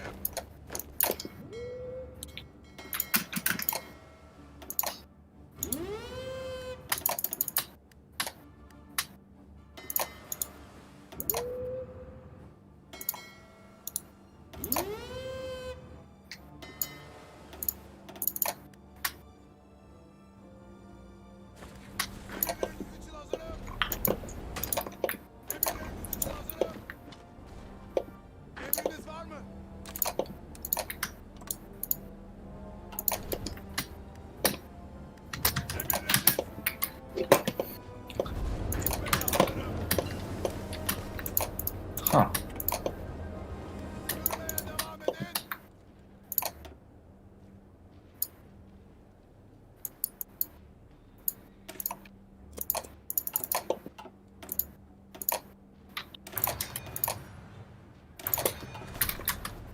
Harekete hazırım.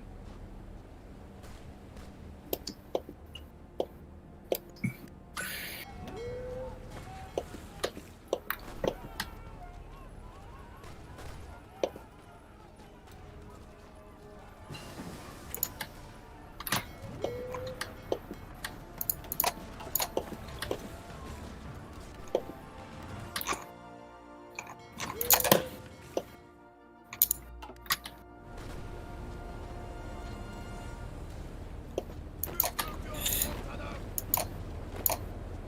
Püskürtüyoruz komutanım. Burayı dinle.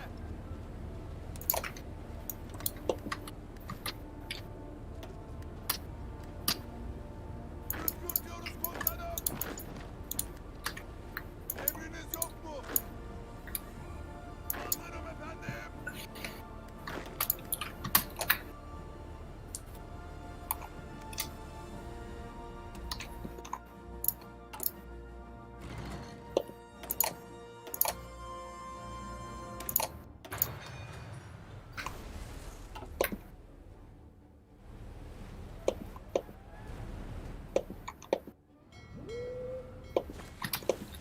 Bana kulak verin.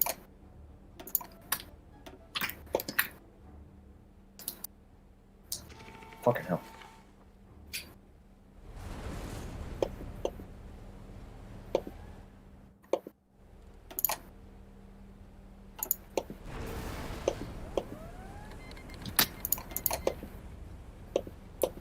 Okay, 3, 2, 1, speed it up. Go. Fuck. Fucking. Fuck.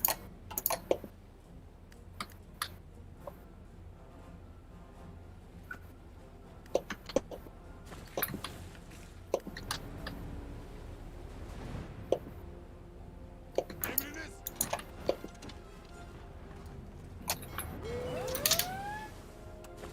Toparlanın.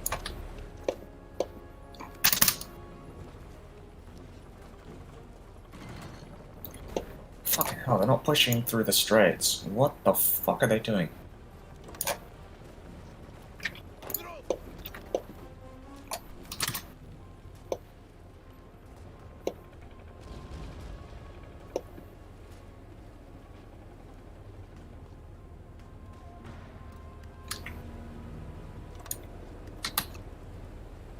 Bana kulak verin.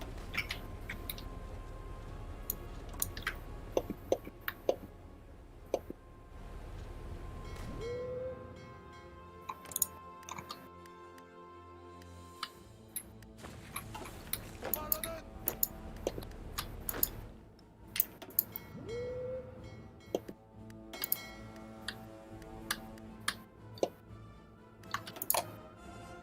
Oh, Jesus.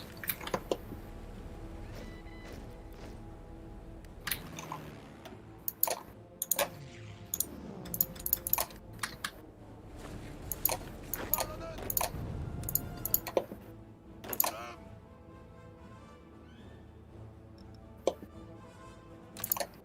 Emriniz yok mu?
Wait, what? Oh, that's weird.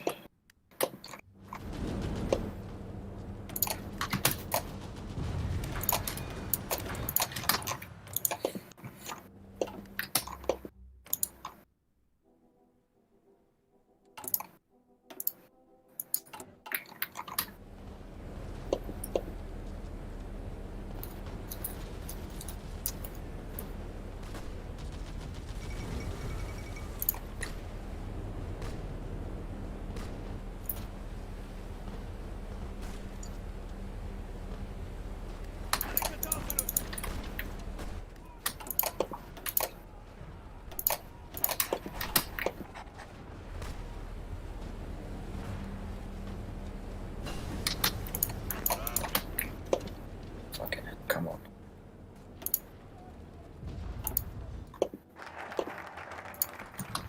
Oh, nice.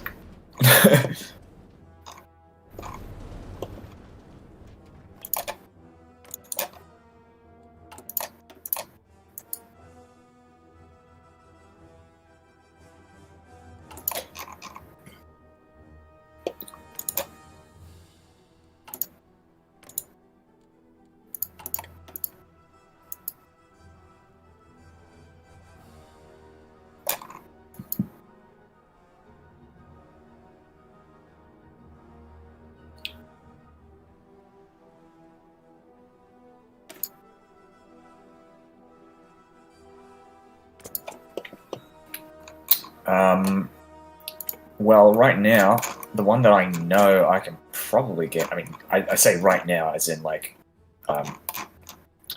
eventually I'll get, hardly anything Sephray,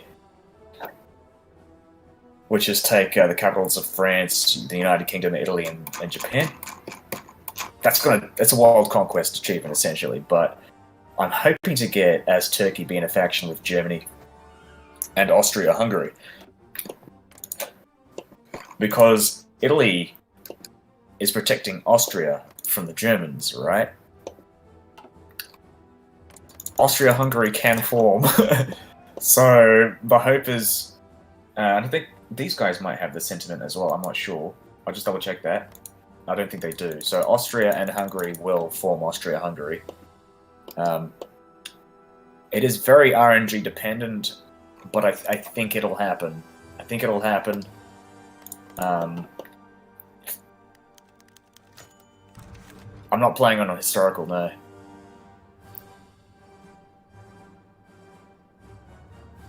Bulgaria, Balkan, blah, yeah, okay, of course. Thanks, Bulgaria. That was convenient, because they're at war with Greece. Well, Greece declared war on Bulgaria. We just, yeah. Alright. Can I...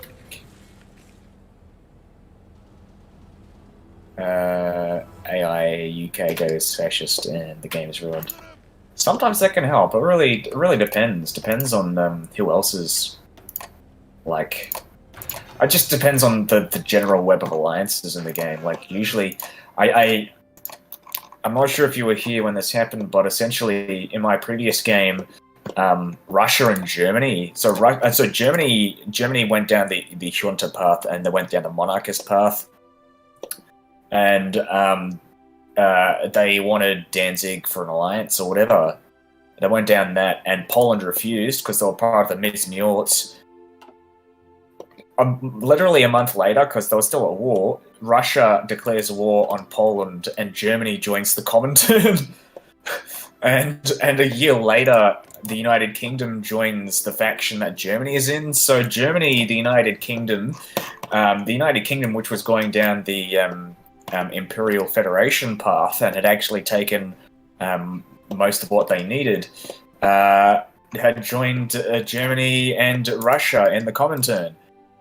Yeah, the games can go a little... They can be a bit lopsided, I agree with that. But I think most of the time, usually you can find the web of alliances aren't that ridiculous.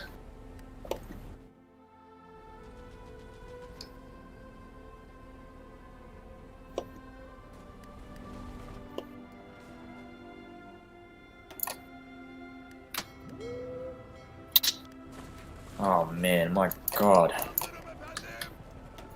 Alright, I'm just gonna, not sure it's that good idea. Okay, good, yeah, that is a good idea.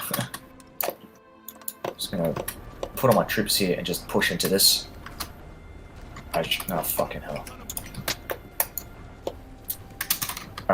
No, we're not gonna push into that, we're gonna push here. So, stop that. Just whatever. Strategically read a place we can get our... Oh, fuck. Yeah. No, push. Okay. I'm gonna shorten the front. And we're gonna push. Push into Thessalonica. Encircle these two divisions here.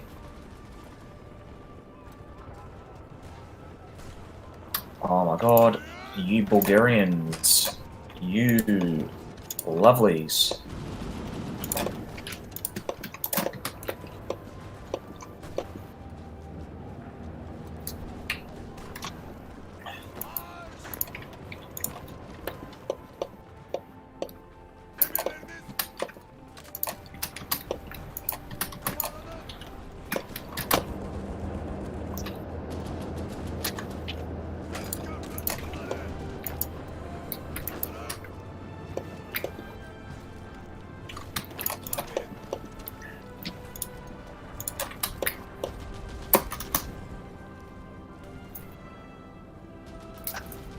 Fuck.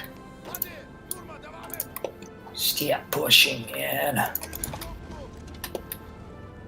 You've tried to get the achievement for taking over Turkey as fascist Greece and reforming the Byzantine Empire, but usually have to ally with Germany to stop an Italian invasion, or I can't beat Turkey without Germany.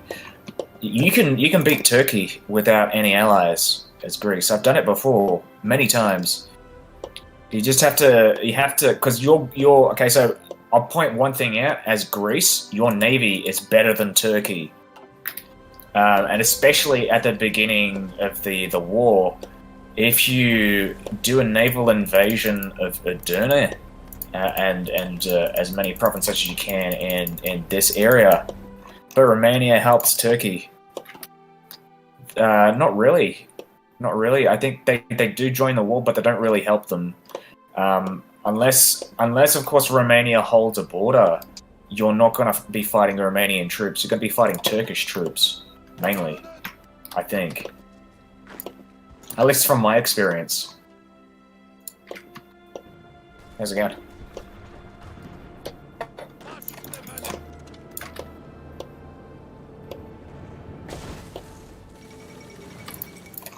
Oh, Poland, what are you doing? No, that's not Poland. Germany. Germany, you're increasing tensions. Oh, no. No, come on. Oh, okay, they just joined Midgemorts. No, it's fine, it's all good. Oh, it's all good. Oh, it's actually kind of perfect.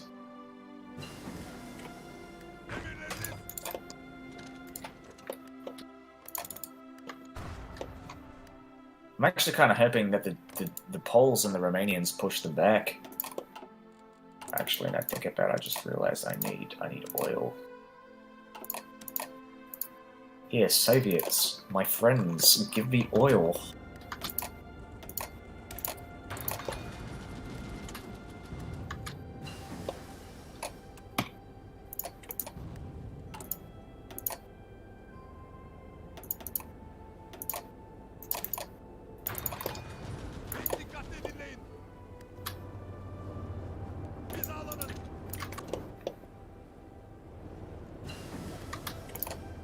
Okay, so we're gonna I don't know what we're gonna do here.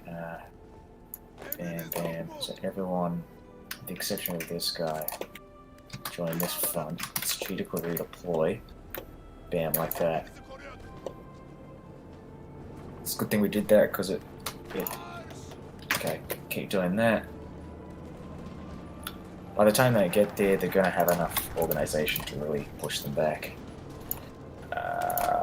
Expand the Sarabad Pact. Yes! They ceded the territories! Oh my god. Nice. What does this even do? Why wouldn't I want this land directly? I don't understand. Okay, let's see. We might find a more long-term gain in propping up blah blah blah, integrate later. No, just fucking, we'll take that shit directly. Are you kidding me? Independence is for pussies. Alright.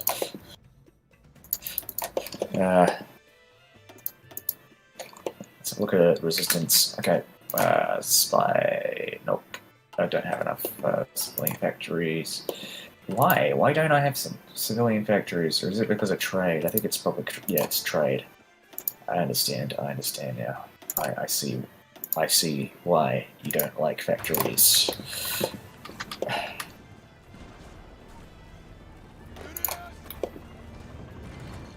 I mean, good thing is... Oops. Actually, yeah. No, we can just push back. Nope. What are you guys doing? We've already won this war, pretty much. We're gonna speed things up. We're not gonna send our air force. Our air force is terrible.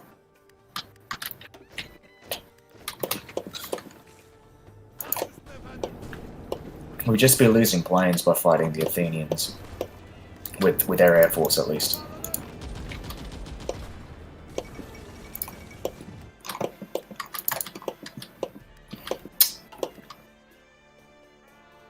Hey, that's pretty good.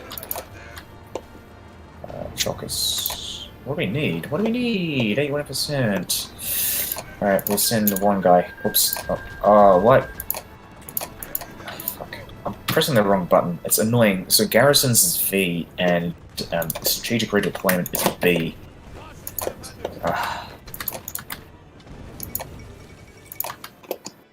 Oh, what? Oh, okay, that's fine. They're still my puppet. It's all good.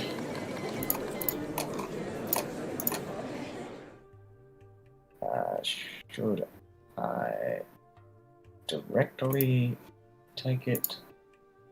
Oh yeah, no, fuck it, why not?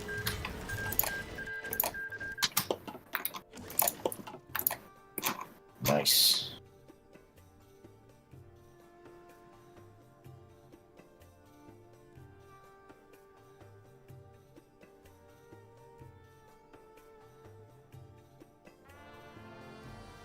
Dodecanese and Cyprus. So I think this is the Dodecanese, yeah.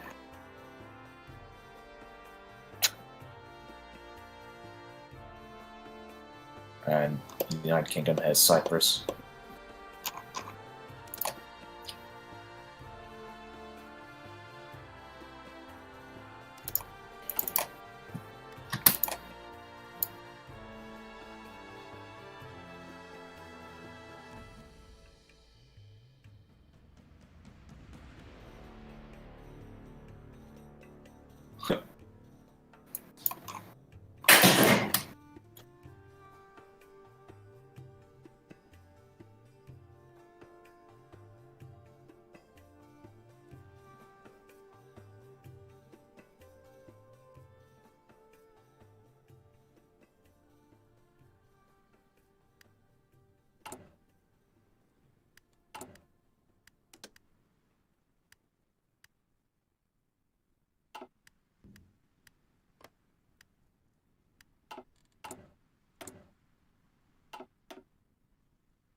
Plus is very slow in these territories.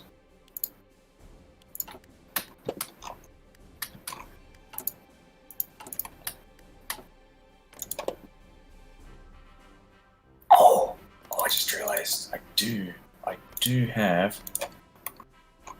Ah, fuck. Romania. That's the only issue. Oh my god. Wait, what do I want to do?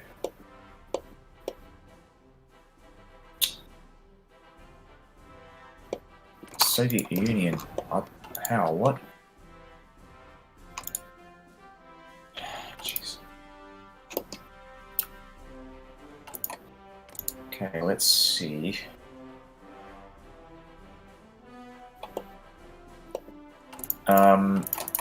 There's a thing here called the Damascus Dictate. It's a focus which allows you to take this peacefully. I think they can refuse though, but yeah, they probably won't.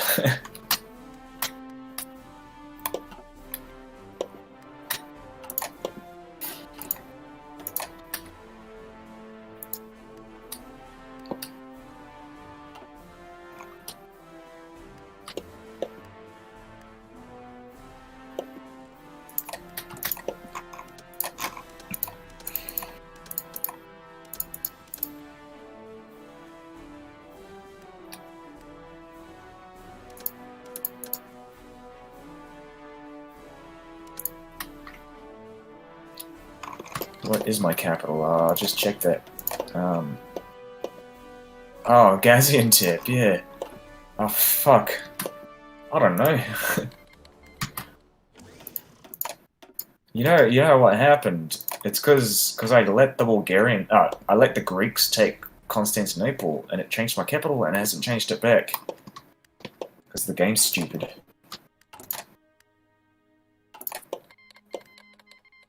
Oh no, Luxembourg, right?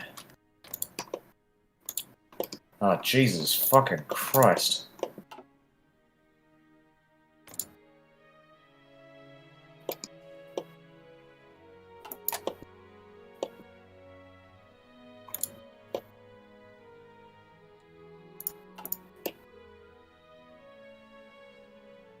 Alright, I'm just trying to think here. I do want to fight like the alliance of Yugoslavia, Romania, and Poland, but I've got no manpower. I will eventually start doing that stuff.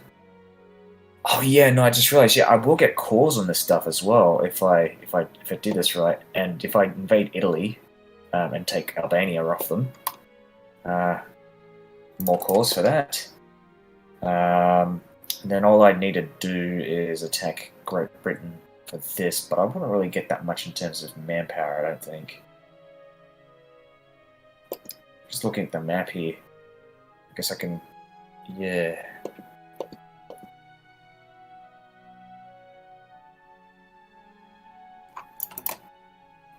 Alright. Do the Sadabad Pact. I'm surprised that France hasn't guaranteed Yugoslavia.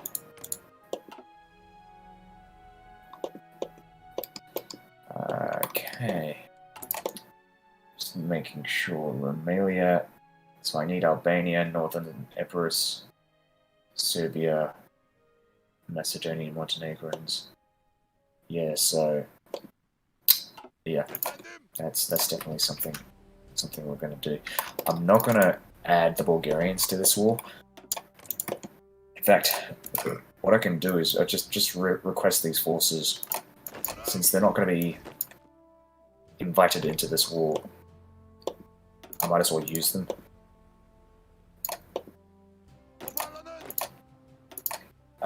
Let's see, what else? They might try naval invasions here. I think Yugoslavia doesn't have a fleet. Yeah, well, it barely has a fleet, at least. That's what I'm more getting at here.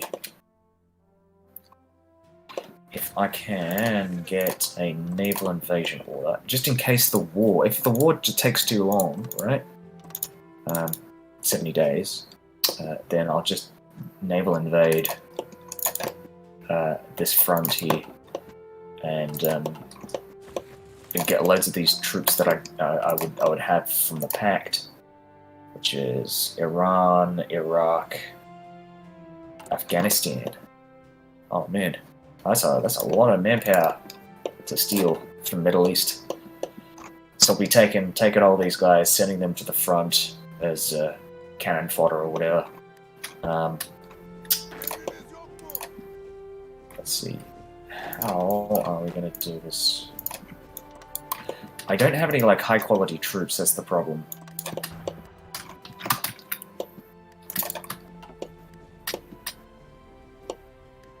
Though they don't either. So actually, we can push. Like, let's say, like, get these guys push into here and just encircle a large portion of their forces. We're gonna move these guys from that. I'm gonna like let the plan run in the background. Okay, so April. In April, we're gonna do the naval invasion if the land invasion does not pan out.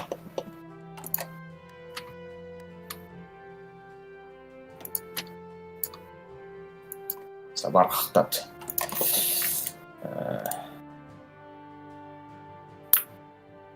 Will be removed in 1942.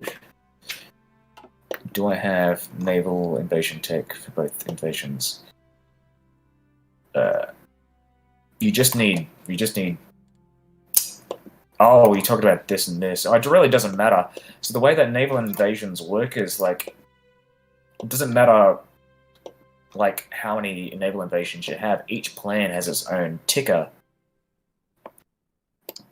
So you can, like, let's say, plan like 3 or 4, 5, or just whatever, however many invasions that you want, they'll all tick down. The only thing that naval invasion tech does is it reduces the amount of time per for each naval invasion. Actually, that's probably the next thing I'm going to be researching. Yeah, that's the limit. Pretty much in every invasion, but you can set as many invasions as you want. Usually that's what I do. Like let's say when I'm playing as Mexico and I'm want to play a game, and I'm doing like the revanchist tree. So I want to like invade Central America, South America. I just at the beginning of the game set all of my naval invasions in Central America and South America as well. And of course it really doesn't like it looks really messy, but it works.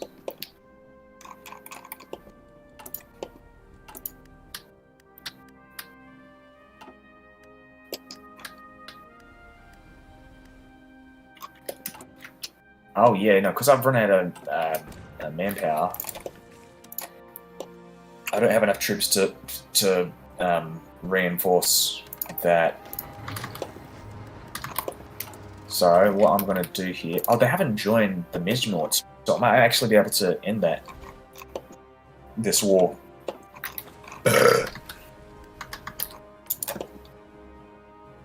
Yeah, so they haven't actually... They're not actually... oh my god, it's because they're in the war with Germany, so they're not actually going to do this. Oh, I've done it. I've beaten the USA many times as Mexico.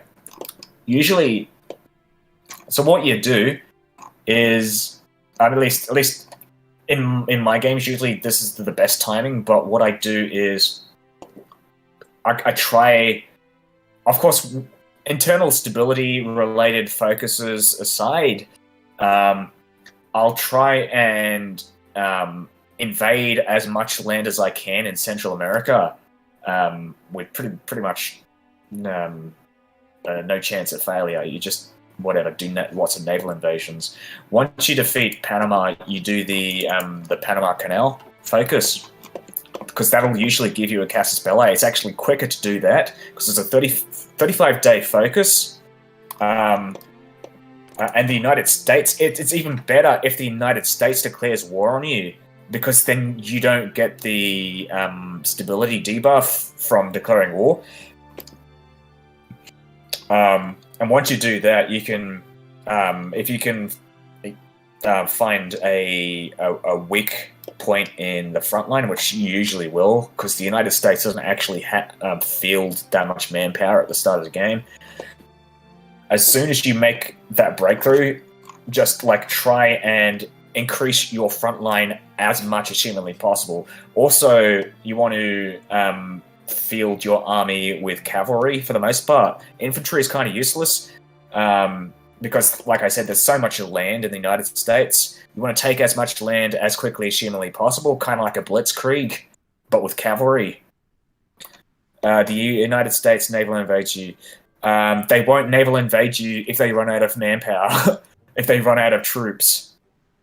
It's the reason why you want to take as much land from the United States is because you're taking lots of factories, you're taking manpower, essentially the collective manpower pool from the United States. If they can't field troops fast enough, faster than your cavalry can take their infrastructure, then they're fucked.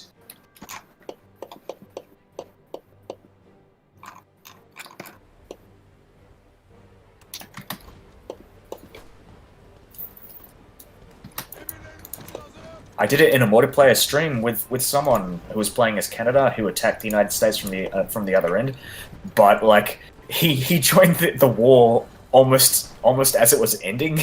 Like as Mexico on my own, I pretty much just like completely fucked them over.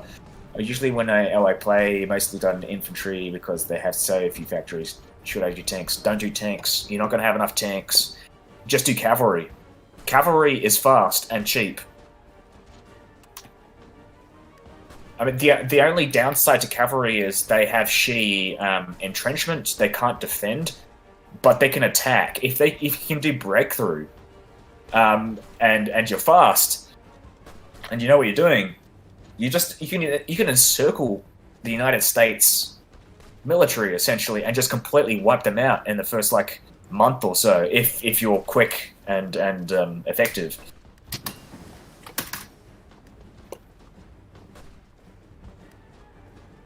"10 with infantry or 20 with infantry." I'm not sure. I think probably a 10 with, because you want to have more units. Having more units to essentially take more land is better. So 10 with.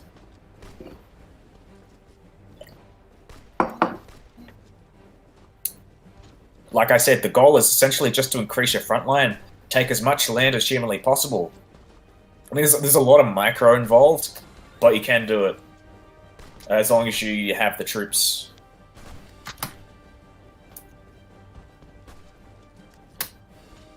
Will I be able to pierce their line with 10 with infantry? You can if you just all you have to do is pierce their line once.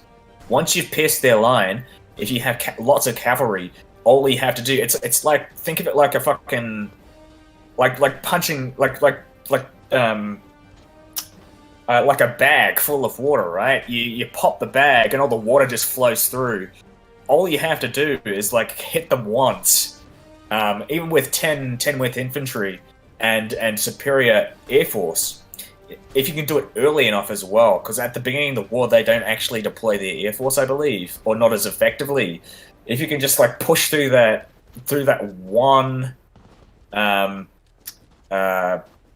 territory, then they're fucked.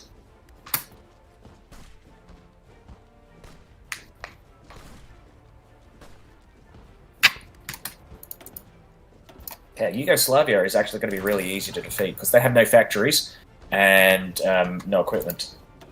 And actually, now think about it, yeah, I want to do this as well.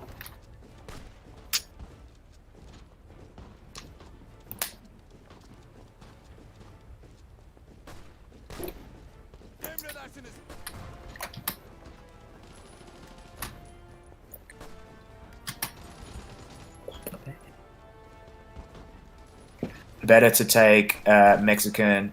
I would say puppeting the United States is extremely useful because you can take their navy. But yeah, of course, you want to take Mexican cores as well. So you take the Mexican cores and puppet the rest. But, I mean, really in this game, you're encouraged right now with... I know I've got no manpower. It really doesn't matter because they don't have any manpower either. They're kind of in a similar situation as me, except they're even worse off because they don't have factories. It's Yugoslavia. I mean, really, what do you expect?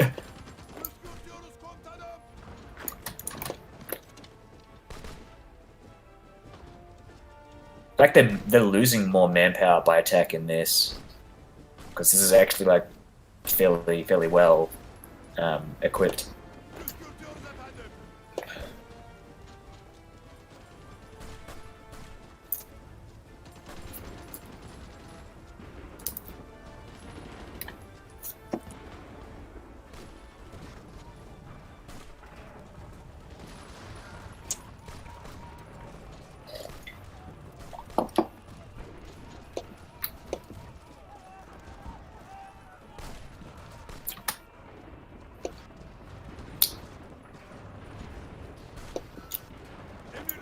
Yeah, no, well, it's true, but I don't need to push much. I've already upped conscription. That's what I did. I went with extensive conscription. I don't need to go the next thing because I've already won this war, right? Because I've already made the breakthrough. As long as they don't have too many units back here, I can just cavalry push into here. And really encircle their forces, because they've got a lot of their forces on Bulgaria, which is my puppet, which I haven't added into the war. And I could just add them into the war as well. They could just push the front line and let me push it to their territory. So they've lost. Not going to guard that empty province. Well, unless of course they start moving in. You don't need to. And plus my troops are moving in. I mean, I can do like one push like that, but yeah, essentially. What the fuck? Wait, hold on. Why would it? Why would it fucking bypass this? That's so dumb.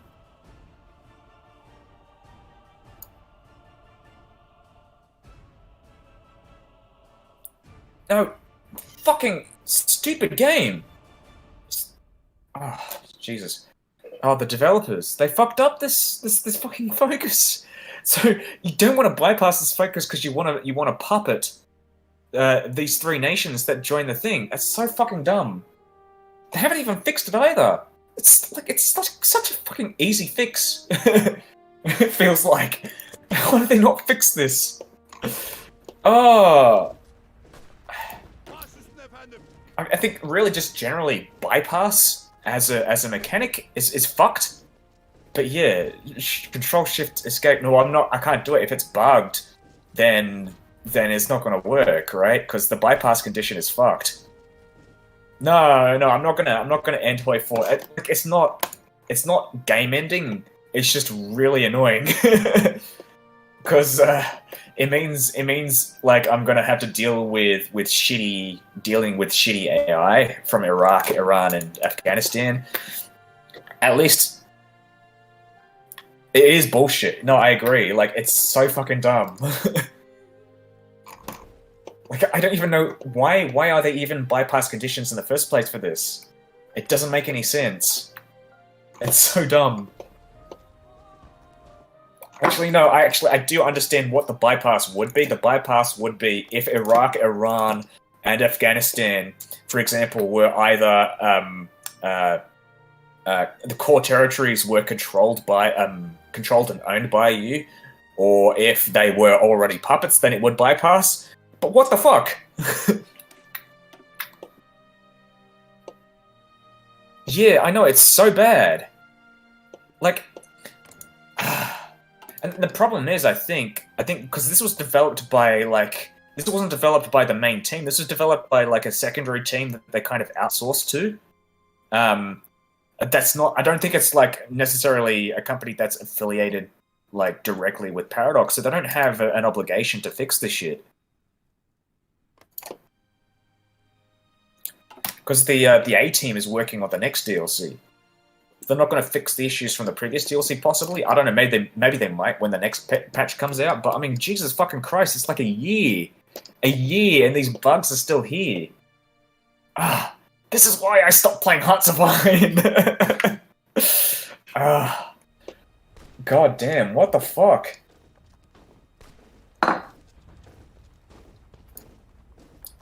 So this is why I played. This is why I've been playing Imperator Rome. That game And as bad as the release was and everything, they fixed that game, and it's really competent and well made. But fucking Hearts of Iron. Oh, I wanna punch the game. If the game were a person, I'd fucking punch it. Fucking punch it so hard. Jesus. All right. Yeah. So it did. Oh, fucking stupid. So dumb. So dumb. Here's the thing. Yeah, okay. I actually, yeah, I just realized that was whatever. Bought Imperator, assuming DLCs would make it into a good game, but then they stopped releasing those. Well, it is a good game. Yeah, Imperator is a good game. If you played 2.0, like it's really good. Uygun adım. Hadi hadi hadi.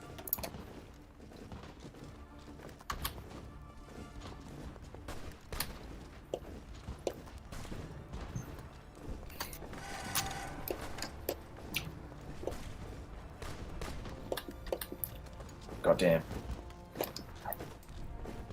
Hadi gidelim.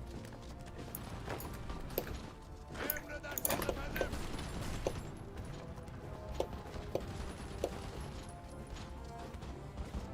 Harekete hazırım. Okay, stop. I'm gonna stop pushing. Gonna stop pushing to here as well.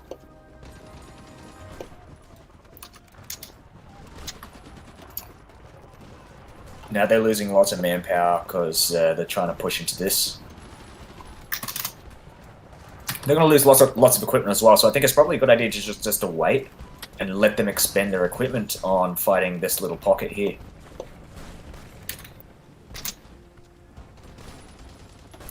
Because you can see, like, I'm just going to leave this open. 31k versus 5k. Yeah.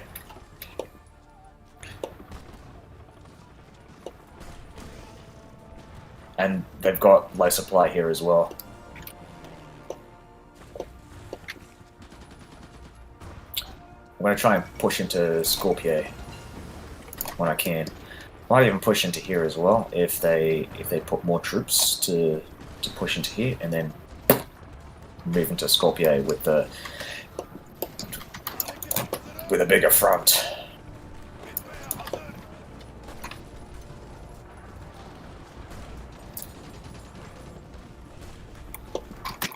Do they have an air force? Oh, they don't have an air force.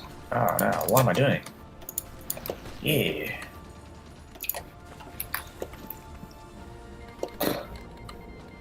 Switzerland has joined the Allies. What?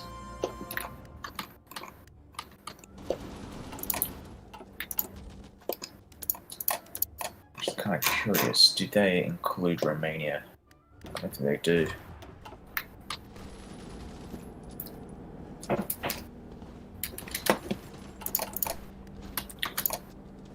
Should I?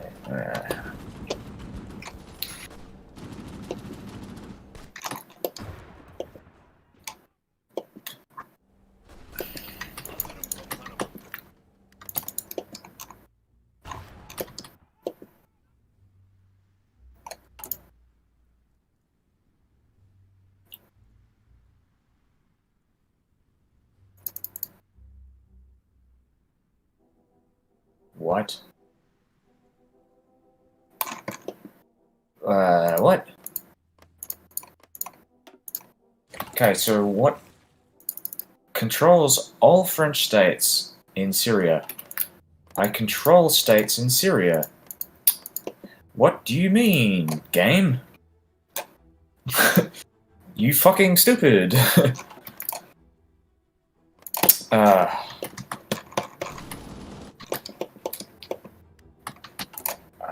Jeez.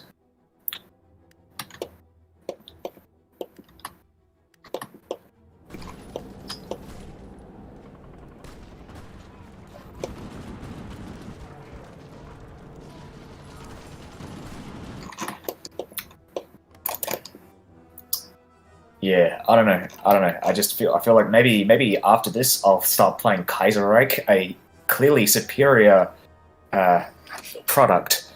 Hearts of Iron still, but better and good. Yes. Hmm. Oh, I love that Kaiserreich.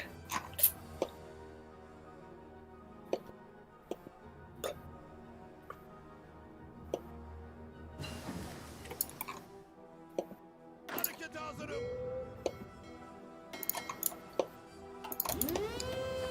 Dikkatle dinleyin.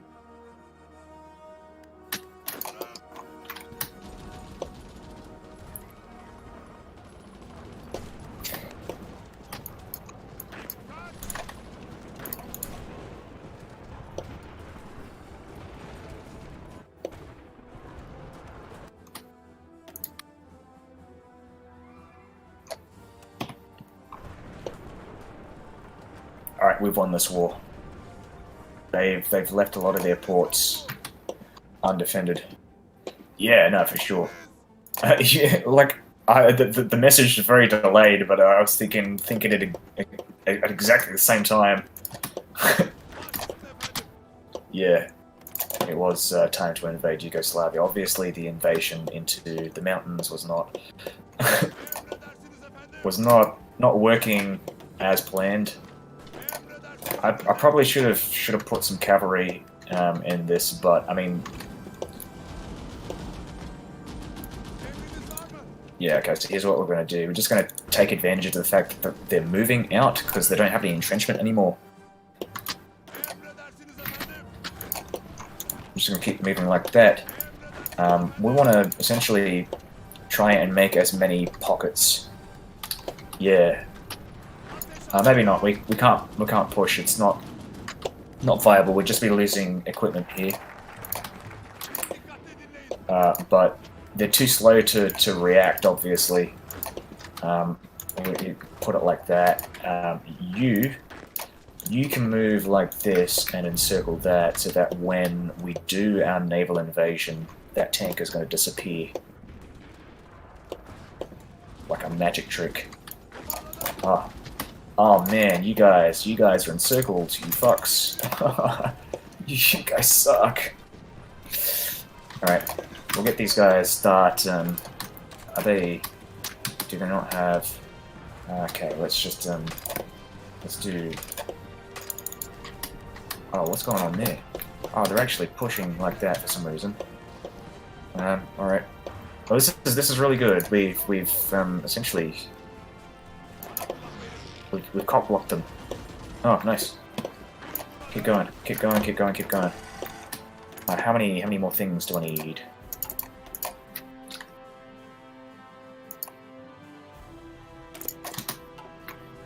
Reforma.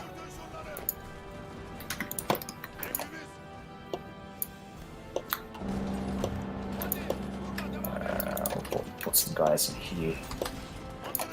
Take advantage of this encirclement, put one guy here.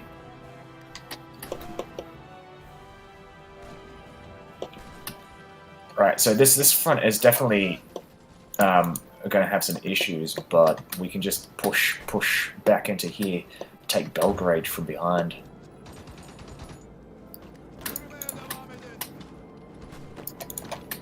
Fucking hell.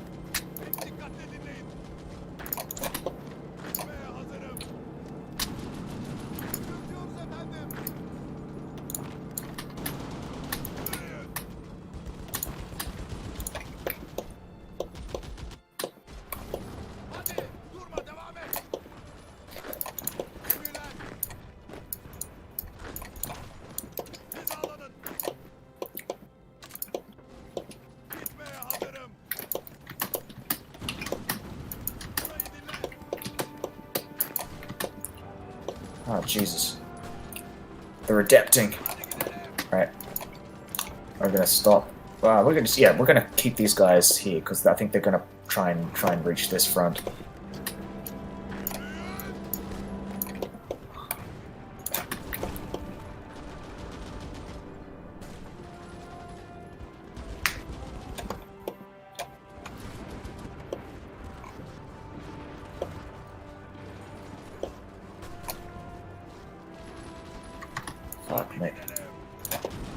hate it when like individual units just kind of don't participate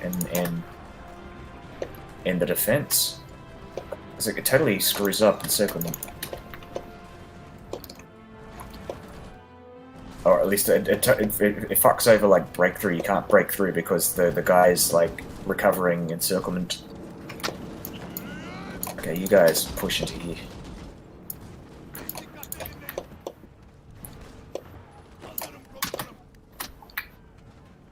Okay, we can. I guess that'll be a positive. We can break that. Fuck me. They're gonna capitulate. Nice. We'll make our way back here. Oh shit! Fuck, I forgot about research.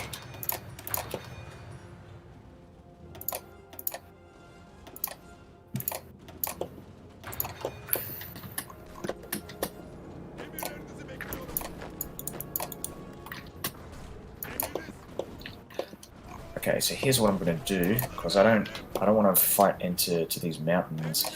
We're gonna break this off for the most part. Set a line here now. Just move all of our troops to this front, because fuck that shit. And we'll maintain this front over here. And hey, Bulgaria. Hey, Bulgaria. Oh, I've already taken your forces, alright.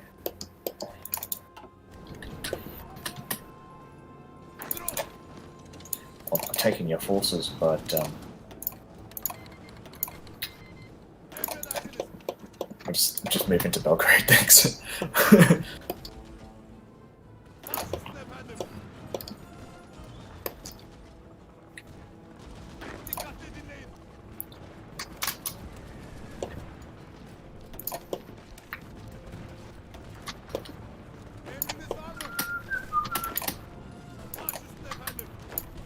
Fucking hell. Oh, they're gonna get encircled. No. No.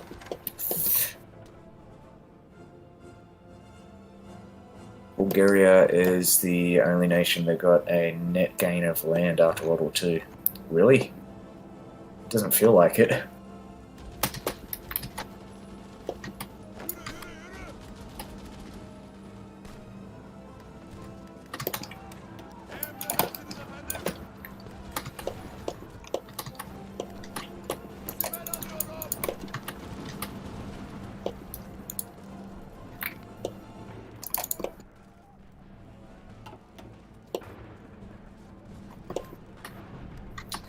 Is that supposed to be like a trick?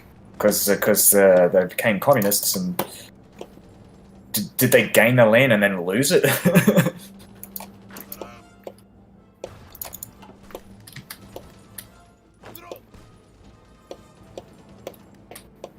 What did they get?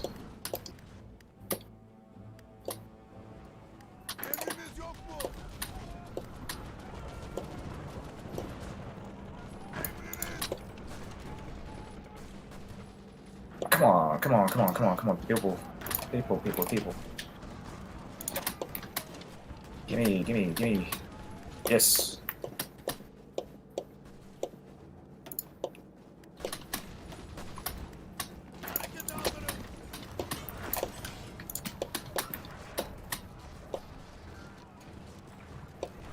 Parts of Greece and Yugoslavia. They refused to help fight the Soviets. Right. Oh, so that's probably why they kept some of the land. Because the Soviets didn't they didn't have any issues with Bulgaria because they didn't fight them. Yeah.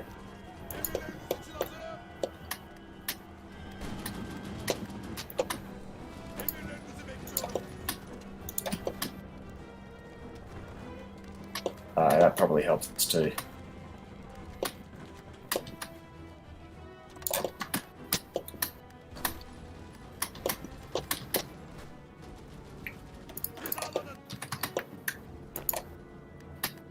how am I going to do this? Oh, I know how I'm going to do this. They don't have any ports, so I can just push into here and circle like most of these divisions. It's all good. I'm also hoping Yugoslavia pushes into Bulgaria. Fuck.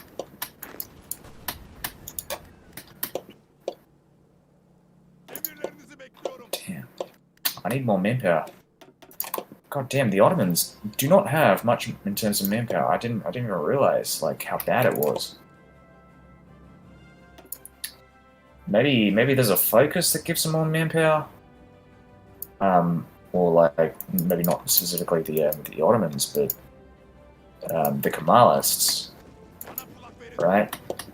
Because it feels like when I fight Turkey as Greece, Bana kulak verin. like they're fucking shitting troops. I don't even know how they do it. It's probably because the AI cheats, to be fair, but still, like, my god, the amount of troops that they shit out like every week. God damn.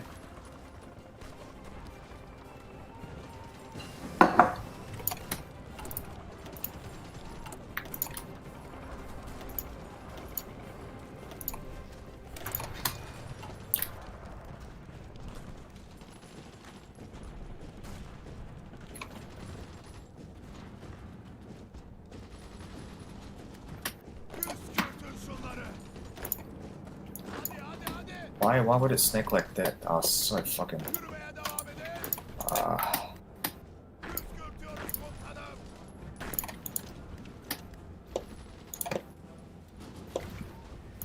Püskürtün şunları. Yürü.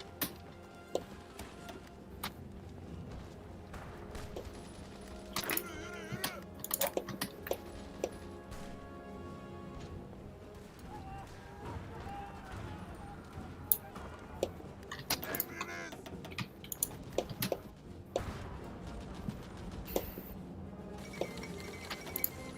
Oh.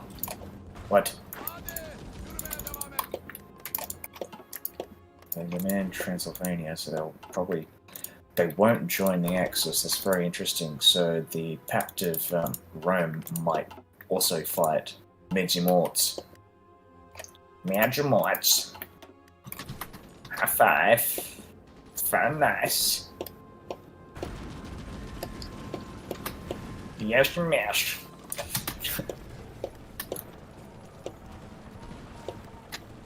God damn, what the fuck? Çekilin. Çekil.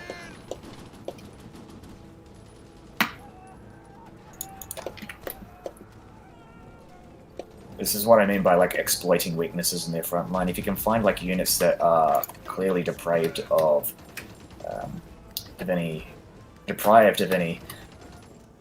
organization, just push into that shit.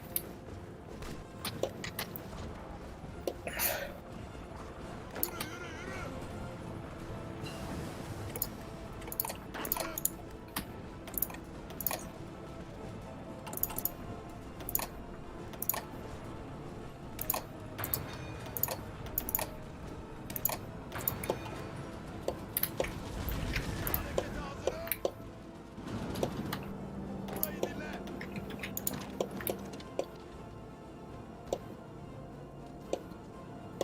Okay, let's have a look at supply. Supply's actually not too bad. I'm surprised. But to be fair, I don't have much in terms of like heavy equipment. Okay, are they going to capitulate? No, not yet. Not yet. Fine. Püskürtüyoruz komutanım. Okay, I'm gonna stop pushing there.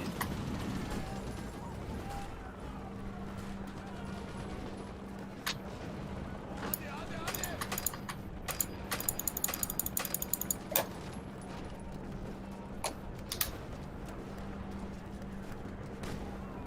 Fuck. Uyguladım. Okay, stop moving.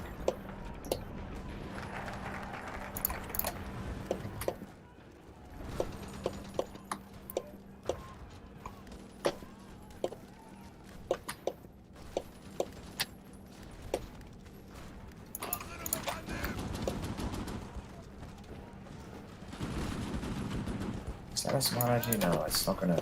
Oh, fuck, yeah, no, I'm gonna... I fucking knew it. Fuck.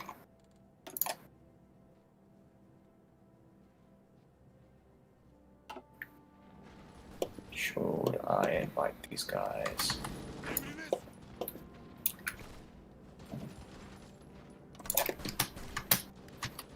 Mesafeyi kollayın.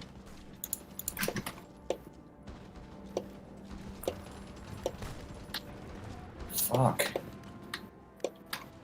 How do they have so many troops? Hey, that's pretty good.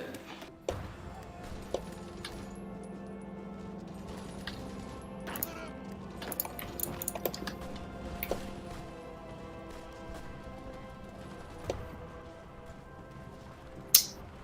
Wow, I'm actually holding this. Yeah, I'm thoroughly, very much surprised. Toparlanın. I thought maybe they'd be pushing into here, thinking, "Oh yes, we can make an encirclement here." Nope, nope. They have no chance. Fuck, they're putting even more troops into it, but they're losing too many troops, too much manpower. Toparlanın.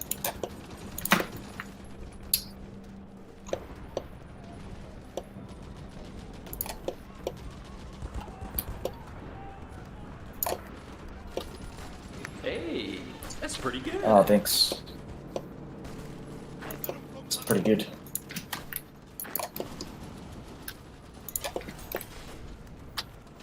Okay, Mesafenizi we don't even need to make an encirclement here. We can just make an encirclement here, and we'll just we'll run out of supply eventually.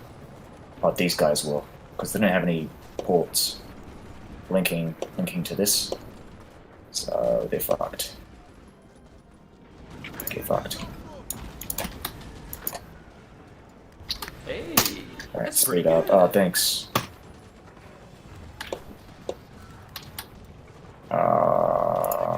Nice. Okay, so we want to stop this guy. Leave this guy here. We're going to put one in here. Why is he pushing? Why is he pushing? Stop, stop. Okay. Now we've got these guys encircled from supply, I think, hopefully. Let's see, 3. Maybe I can get some more.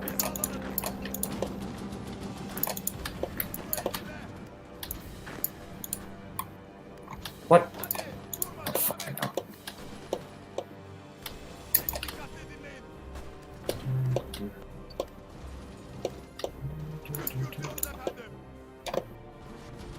Emirleriniz. Stop moving. Emirlerinizi bekliyorum.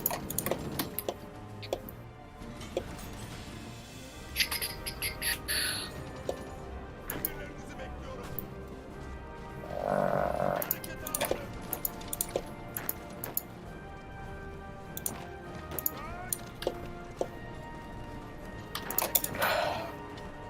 Nice.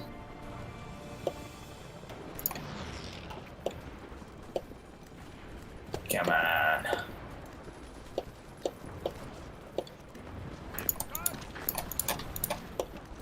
Hizalanın. Emriniz. Emriniz var mı? Sarajevo.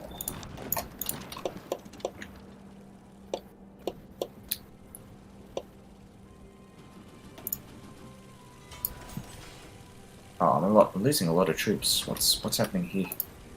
Maybe I'm. Oh yeah, probably from up here because it's fighting over a river. Emriniz var mı? Baş üstüne efendim. Toparlanın. Okay.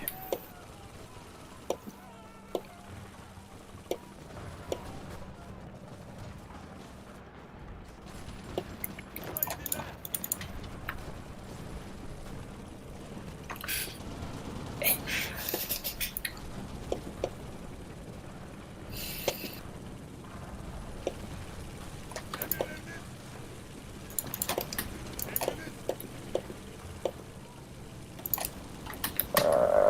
need? What else do we need?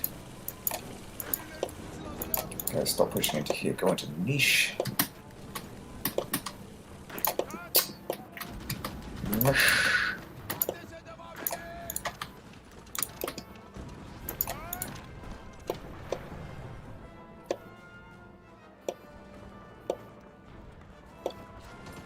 Siper alıyorum. Emriniz var mı?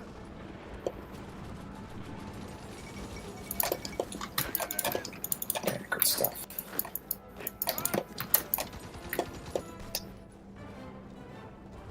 Hazırım efendim. Fuck. Anladın. Ah. Efendim.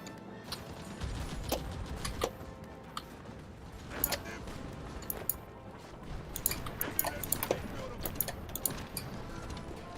Hazırım.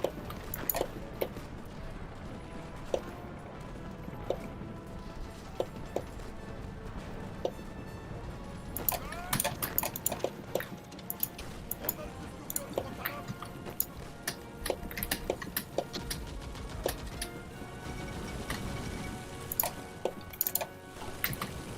Heh. Emriniz yok mu?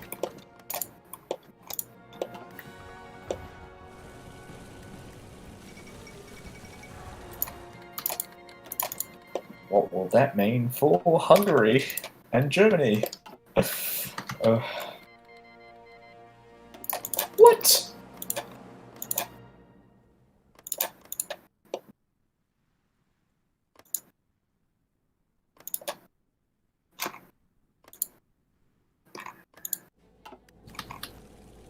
Fuck that.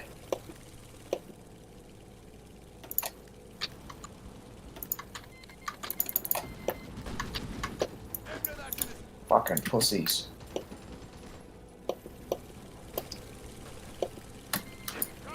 Ah. Oh, we're fighting on the same side as the Allies. Ah, good people. Good people.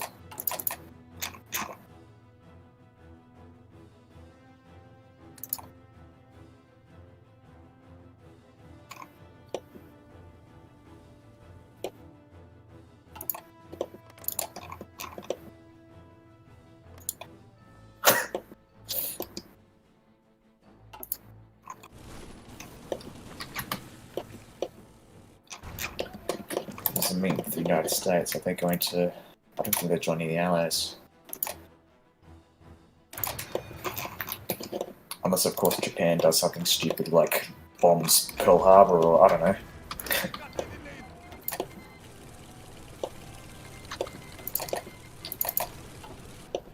Emriniz var mı? Harekete hazırım. Gitmeye hazır. Hazırım komutanım.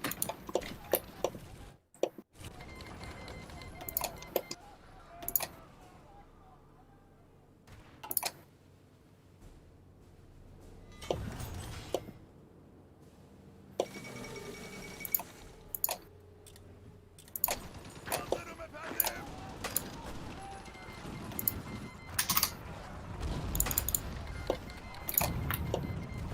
Devam edin.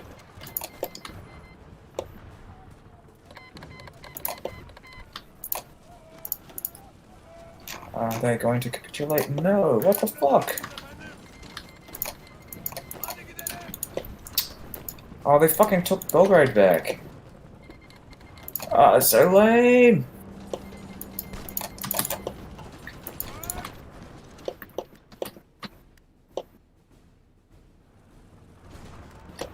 Emriniz yok mu?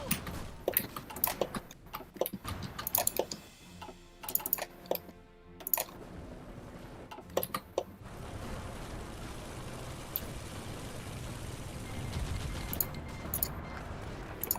hazırım.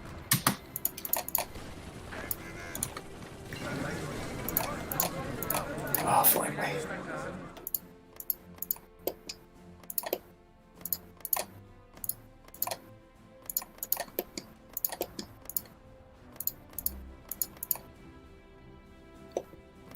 So we want to get, I think, yeah, Want to get the cheapest areas done and leave the most expensive areas like that.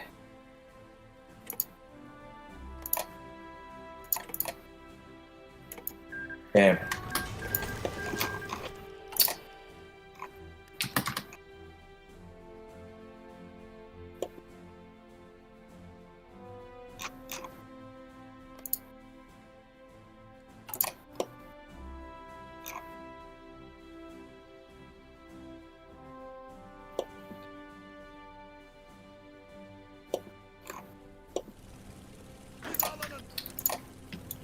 Okay, we're going to slow things down. Get my cavalry divisions. Emriniz.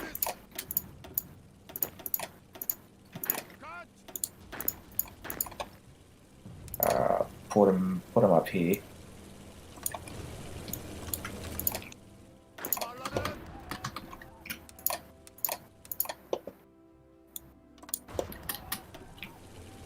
Gitmeye hazırım. Slow things down. Gitmeye hazır. Because we can just hopefully block the Germans from occupying the rest of this stuff so I can core it. Ah, fuck, let's just check. Montenegro, Moldova. Actually, I just checked Google. It's just easier. Fuck. What's it called? It is...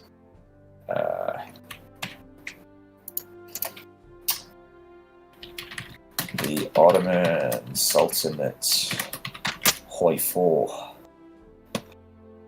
Decision...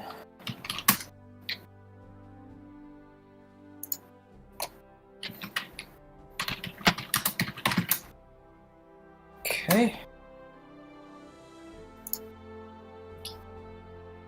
We've got that. Yeah, so they've got the list of stuff here: Vilayet of Danube and Moldova. That's a lot of stuff. It's pretty much all of Romania, with the exception of Thingo. So I can't take this off the Germans, unfortunately, unless of course I declare war on them, which I actually. You know what? That's a great idea. We're going to declare war on the Germans soon.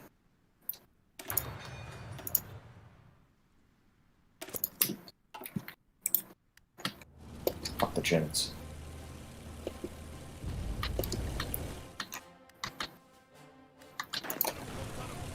Fight the Germans. Emredersiniz efendim. Hizalanın. Dikkatli dinleyin. Hazırım. Emriniz var mı?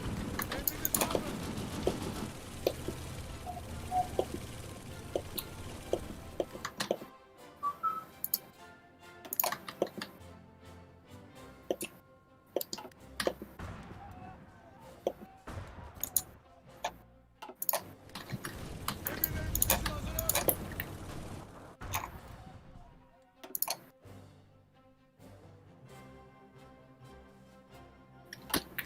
hazırım.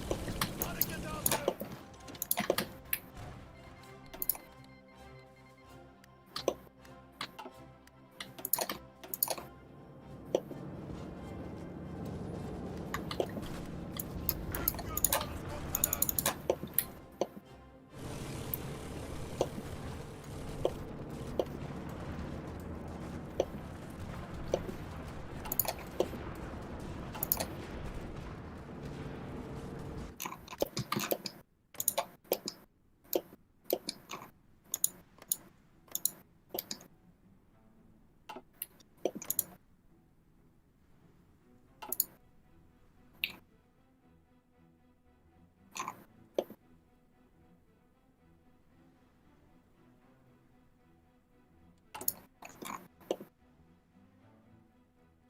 Okay, let's have a look at this map again. If it's here, yeah, okay, it's here. Right, nice. So very clear. Syria. Yeah, so that decision is bugged, unfortunately.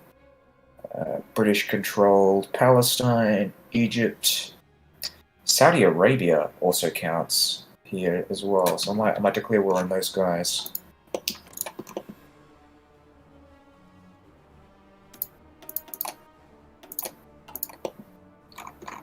Before fighting the Germans, of course.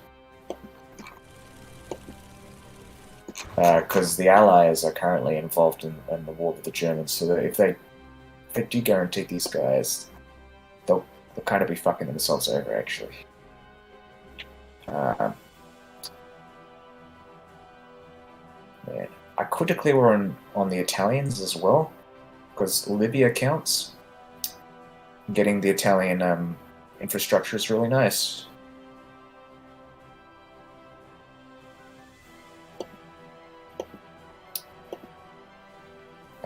And it could stop the Saudis from joining the Allies, for example.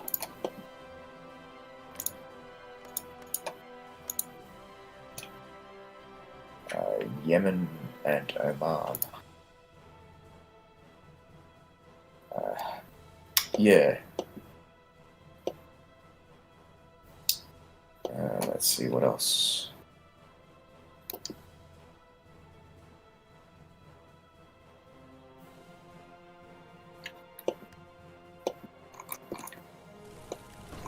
Toparlanın. Yürümeye devam edin. Hazırım.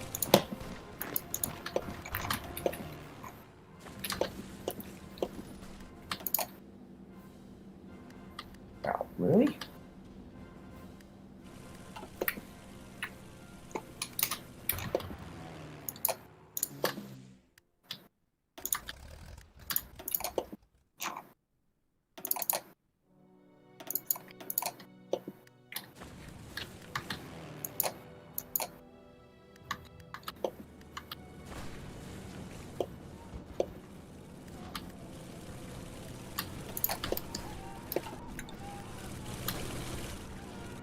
Emriniz yoktur.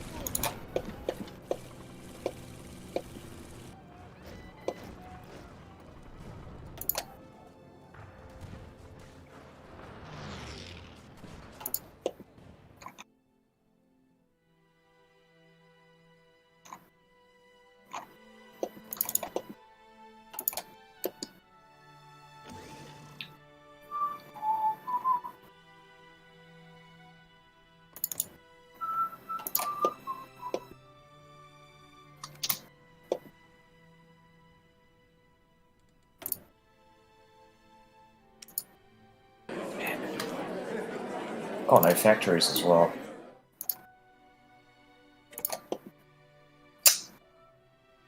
Yeah, that was to be expected. Shit.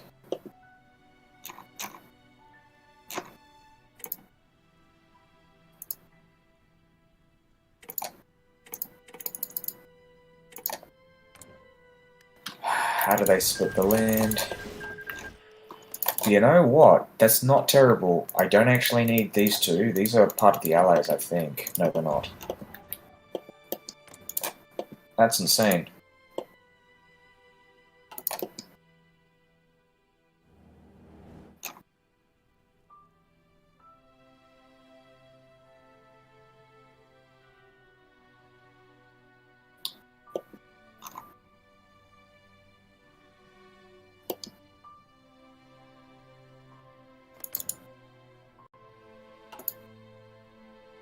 Huh.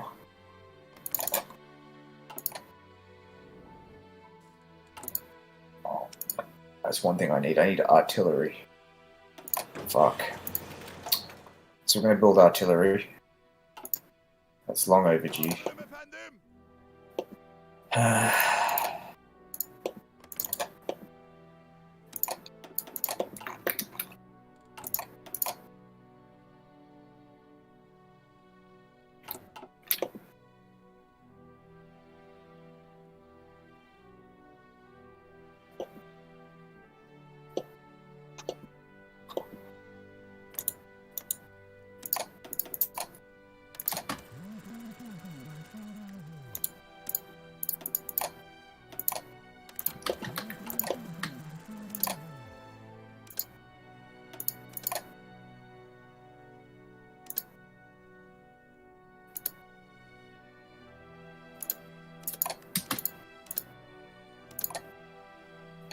We still at war. Oh, I didn't even realize. The fuck?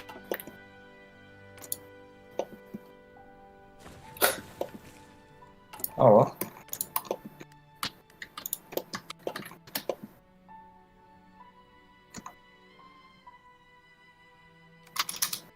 It won't be around for very long, so this won't too much of an issue.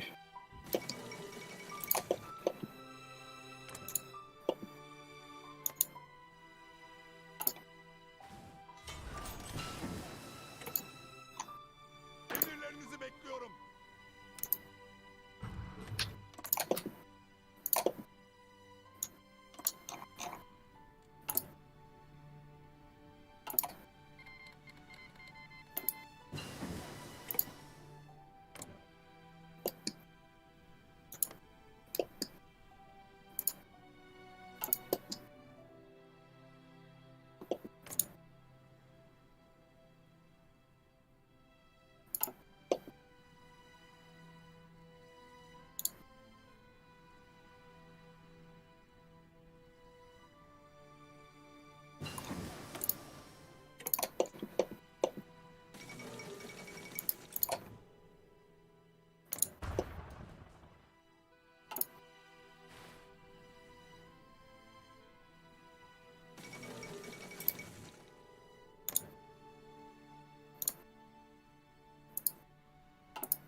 Bekleyin.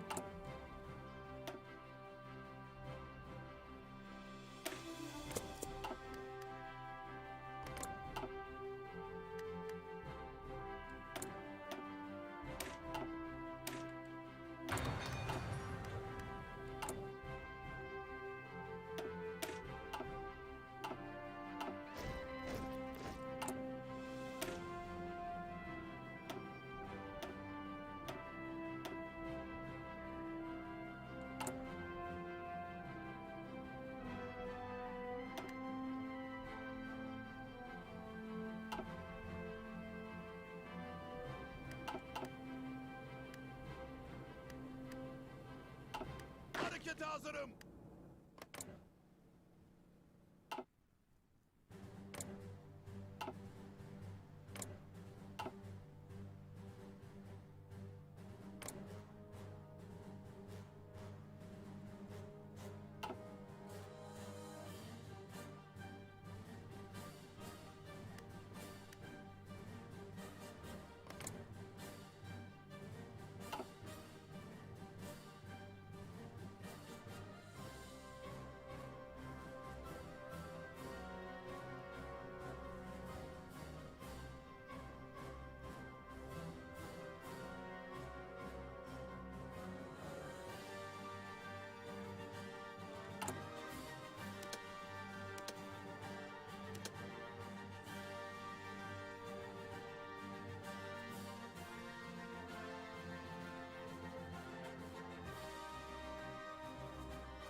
Emirleriniz.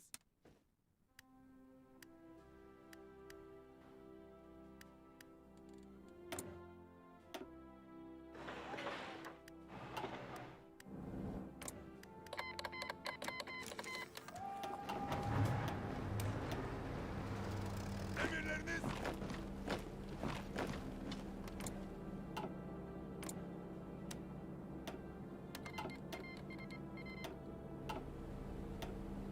Hizalanın.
Mesafeyi kollayın.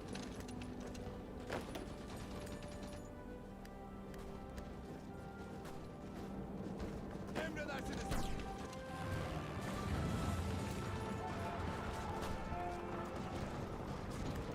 Püskürtüyoruz efendim.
Hazır.